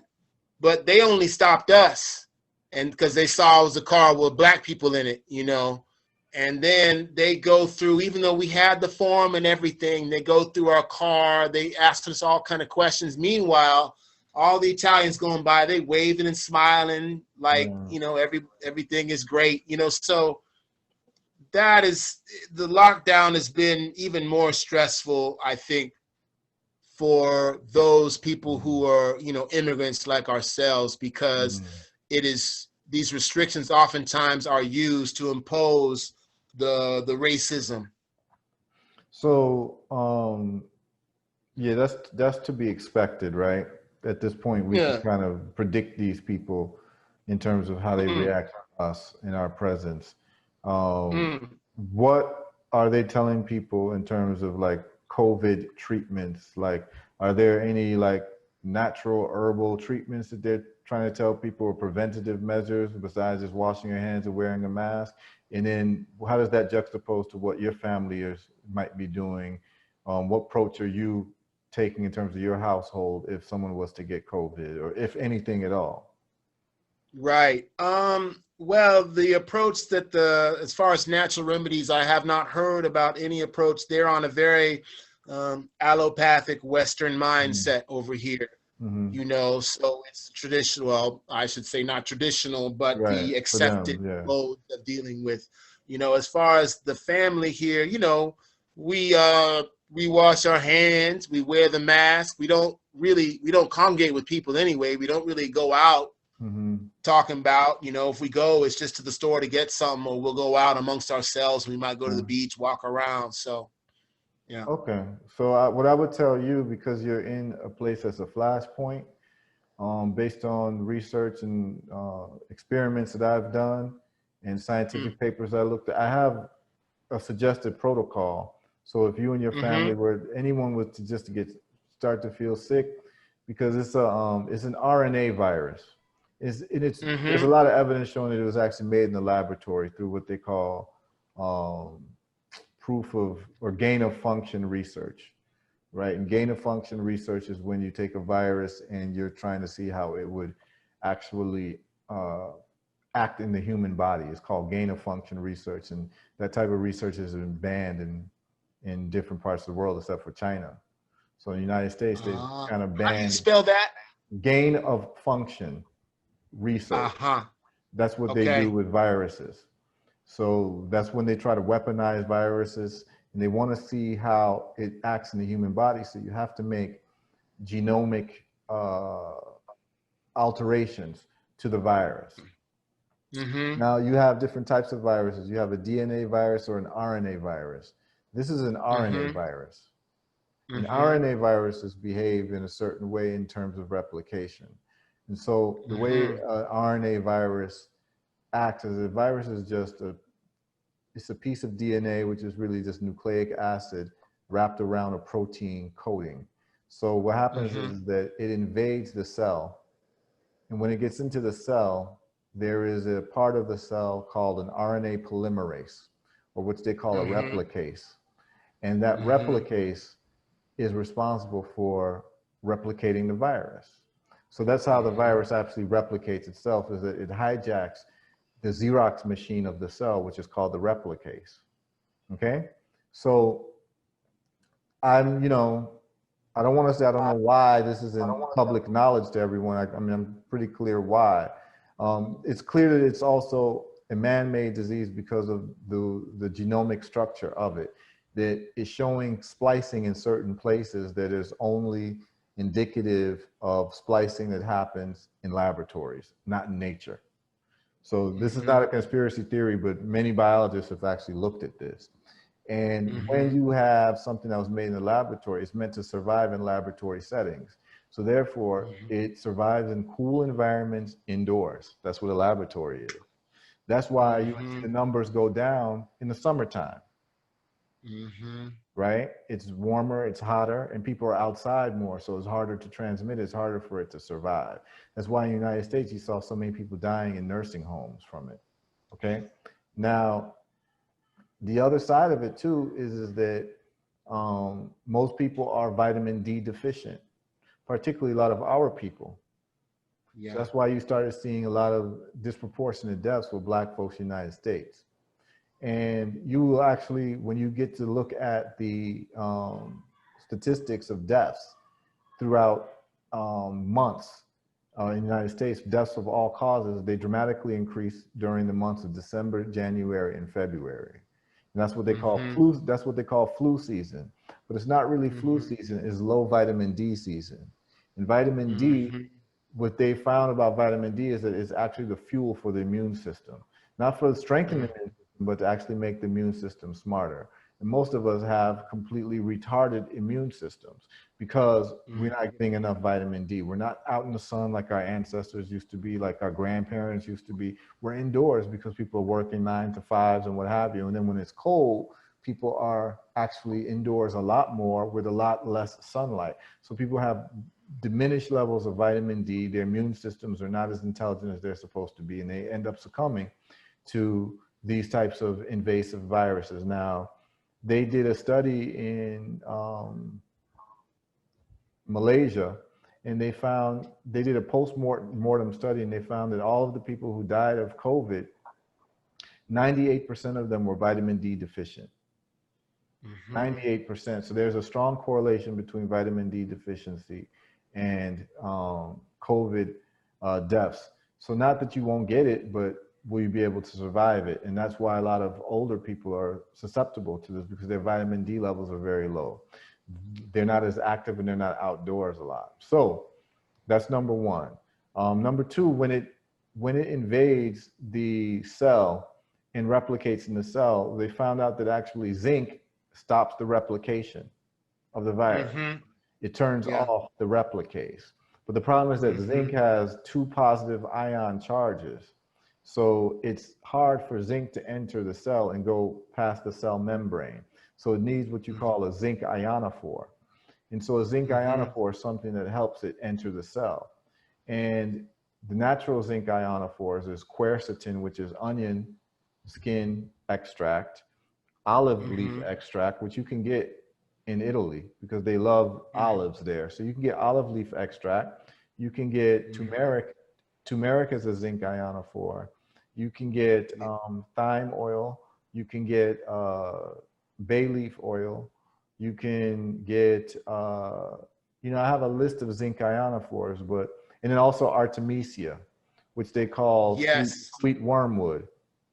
Yeah. That is also a zinc ionophore. So I would advise for your Mm-hmm. family. And then they've also found that high doses of vitamin C have helped people tremendously as well. So if you haven't already, Mm-hmm. just for your family, I would advise that you get vitamin D in the Mm-hmm. form of vitamin D3, particularly in liquid drops, and take 10,000 IUs per day.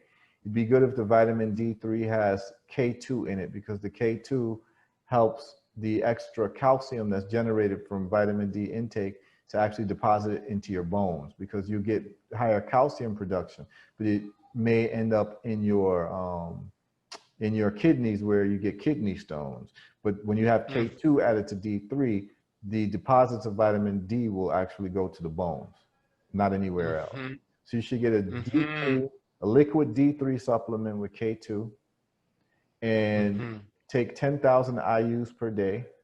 And they will tell you, Mm-hmm. the recommended dosage is to take 4,000 IUs per day. Don't take more than that. But actually, I've seen studies where they've given people 10,000 IUs of vitamin D per day for a year. And it's only had nothing but positive effects on them. And actually, after the first 30 days, they saw that their DNA, the age, they've reversed their age by 4 years. Mm-hmm. In terms of their Okay. DNA age was reversed by 4 years by taking 10,000 IUs of vitamin D3 every day for a month. So I would I'm advise your taking notes as family. you talk. Yeah. And this video will be up so you can just, Yeah. show it to your wife, and I'll send it to you so you can put it on your channel if you want. But Mm-hmm. I would advise 10,000 IUs of vitamin D3 plus K2 per day. And then I Mm-hmm. would advise you to take zinc. Mm-hmm. You should at least, if you start to, and this is like, the D3 should be taken whether you feel sick or not, because it'll prevent Mm-hmm. the illness, and Mm-hmm. it'll make the symptoms very, very short and very diminished, because the immune system will be able to fight it off. If you start to Mm-hmm. feel sick, I would advise that you start taking at least 50 milligrams of zinc, up to 200 milligrams of zinc Mm-hmm. per day. But the zinc should always be taken after you've eaten food, because it Mm-hmm. can cause stomach problems and nausea on an empty stomach. Yeah. You're going to take 50 to 200 milligrams. If you start to really feel sick, you're going to take 200 milligrams of zinc per day. And you're going to take, you can take Artemisia or olive leaf extract. Because you're in Italy, it'll probably be very easy for you to find olive leaf extract there. Yeah. You want to get the liquid form and take up to a tablespoon 3 times a day. Anytime anybody in your family starts to feel sick. Also, if you can get Artemisia in a liquid form, that's good to take as well. You could even mix it with the olive leaf extract. And then you want to get vitamin C. Vitamin C, you want to get liposomal vitamin C. That's a stronger form and a more absorbent form of vitamin C. And you can take, you know, like you can take you can take 2 grams of it a day if you want. Oh. Yeah. That's, if anyone starts to get sick, that's what you do. Okay. Right. And you avoid the hospital, all of that. And, you know, you end up being fine. Since I'm sure you have most like a healthier diet and things like that, you know, you're going to do a lot better. But the vitamin D is a big piece of the puzzle that a lot of us are missing. And, you know, you can go out in the sun and do that and get that vitamin D as well. But because we have melanin, our absorption takes a lot longer. So to supplement with vitamin D would be a very important thing to do. And I started taking vitamin D. You can start looking up vitamin D and respiratory illnesses. What a lot of people don't realize, bro, is that so before, until like 2011 or 2007, the top 3 causes of death in the United States was, number 1 is heart disease, number 2 is cancer, number 3, heart disease, cancer, yeah. Number 3 was respiratory illnesses. People, this is before COVID. Yeah. Right? And then in 2011, it changed. Number 3 and number 4 changed, where number 3 is now iatrogenics. And iatrogenics is death by doctor. So that's the 3rd leading cause of death in the United States. And the 4th is now respiratory illnesses. So people have no idea how many people die from respiratory illnesses in the United States. And it turns out that vitamin D plays a huge role in respiratory health. And I myself, I have asthma. I've had it all my life. The only thing that got rid of my asthma was olive leaf extract. But I stopped taking it every day. I make it, but I stopped taking it every day. So I did a test with vitamin D. So I started taking vitamin D and nothing else. Bro, when I took the vitamin D, 10,000 IUs a day for like a week, I'm able to run without any type of lung issues. Wow. When all my life, if I start to run, especially if I haven't run in a while, the first times I run, it almost feels like I'm about to die. Yeah. Because it's like I could develop fluid in my lungs because of my asthma. This did not happen when I took vitamin D every day for a week. So it's very real. You know, knowing that you are kind of like in the epicenter of Europe's COVID, I just wanted to share that information with you so you could protect your family. Duly noted. I got it all down, King. Thank you very much. And there's a herbal apothecary just like a 2-minute walk away from me. So perfect. Yeah, man. Just make sure you stock up on that. The moment anyone in your family starts to feel it, like something in your throat, you know what it's like when you develop in a cold. Right when you feel, tell the kids that, tell your wife, right when they feel something, just start taking those things so that you can stop the replication of the virus. You stop the replication of the virus, then your immune system can kill the virus. The reason why people get sick is because, and end up dying from it, is because they don't stop the replication of the virus, and it just replicates over time, that it overwhelms the immune system. The immune system can't do anything. Then you get an inflammatory response. And then that's when you start getting coagulation in the lungs. So, you know, that's the piece I wanted to give you, since I know you're in Italy. You know what I'm saying? yes.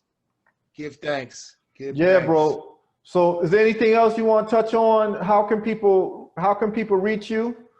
You know, you can talk about your social media handles, your websites, your YouTube, all of that. Where can people get your albums? Where, you know, where can people get your books? All of that. Let's just, where people can reach you. If people want to just link you from this conversation, you know, your email address, put, you know, let's just say all of that slowly for people. Okay, well, my email is nattyworks@gmail.com. Nattyworks, all one word.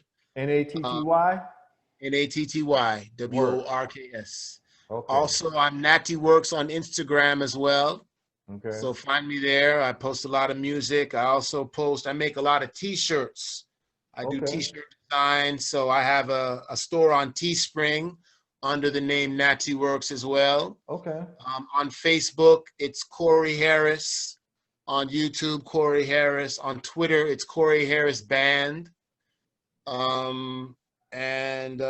Yeah, that's, and on the book Jatigi, JAHTIGUI, you can find that on Amazon. Okay, what I would like you to do too is please send me on Facebook all of these links so I can put it on the video. No In problem. the information part of the video, so people can just click it and go to your t-shirts, get your book, all of that. Got you. Yeah, no problem. That's what I'll do then. Yeah, send me all of that. So you were saying that the book they can get on Amazon. Yes, the book then get on Amazon.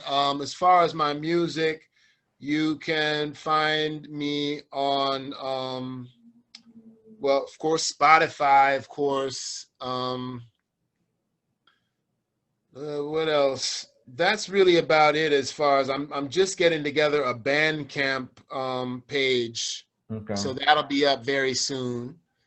But the music, really, you can find a lot of it on Amazon. If they just search my name, all that will come up as far as the music goes. And on YouTube as well, right? YouTube as well, yeah.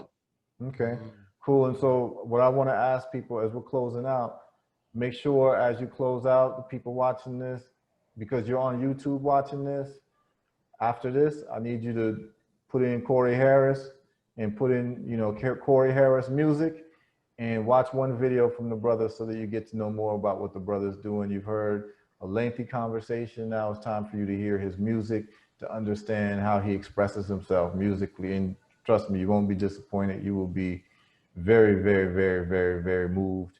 And to understand what, you know, Black excellence is in terms of a brother who picked up the guitar, was inspired by, you know, a blues great, and then approached the music from an intellectual place instead of just, you know, this is music for just fun and partying or what have you, but to really carry a torch in terms of a tradition. And then later finds out that this tradition is really hooked up, you know, with the continent in a very specific way with very specific artists, and has a whole, you know, thousands of years lineage. True. And it's a beautiful story, man. It's a beautiful Thank you, my story. brother. It's a beautiful story. I'm moved by it. I'm very moved by it, man. I'm highly honored, King. You know, I've been looking forward to this, and I'm looking forward to doing it again. And I will definitely develop that podcast idea, and you will be hearing from me. Absolutely, man. Thank you so much, man. How much longer do you plan to be in Italy? Is that where you're living for the near, you know, future, or you gonna make some moves? No, my base was Virginia prior to this. So, you know, as I said, I'm in graduate school. I'm going to start teaching next semester. So at some point in the next 3 or 4 months, I'm looking to move forward to the States. So I'll be between Charlottesville and Richmond, Virginia. All right. Perfect, man. So let's just keep updated with what you're doing, man. And whenever you're ready to come on, because we didn't get a chance to talk about Rastafari, how you moved into that, but that will be for another conversation. We're going to get into all of that because I'm sure that's a very rich conversation, man. So it was a pleasure, bro. It was a pleasure. Thank you, my brother. Yeah, Thank man. you. We're going to keep the link. Bless the family. Man. Yes, I. Give thanks. Yes, All right. guidance. All right. Bless. Bless.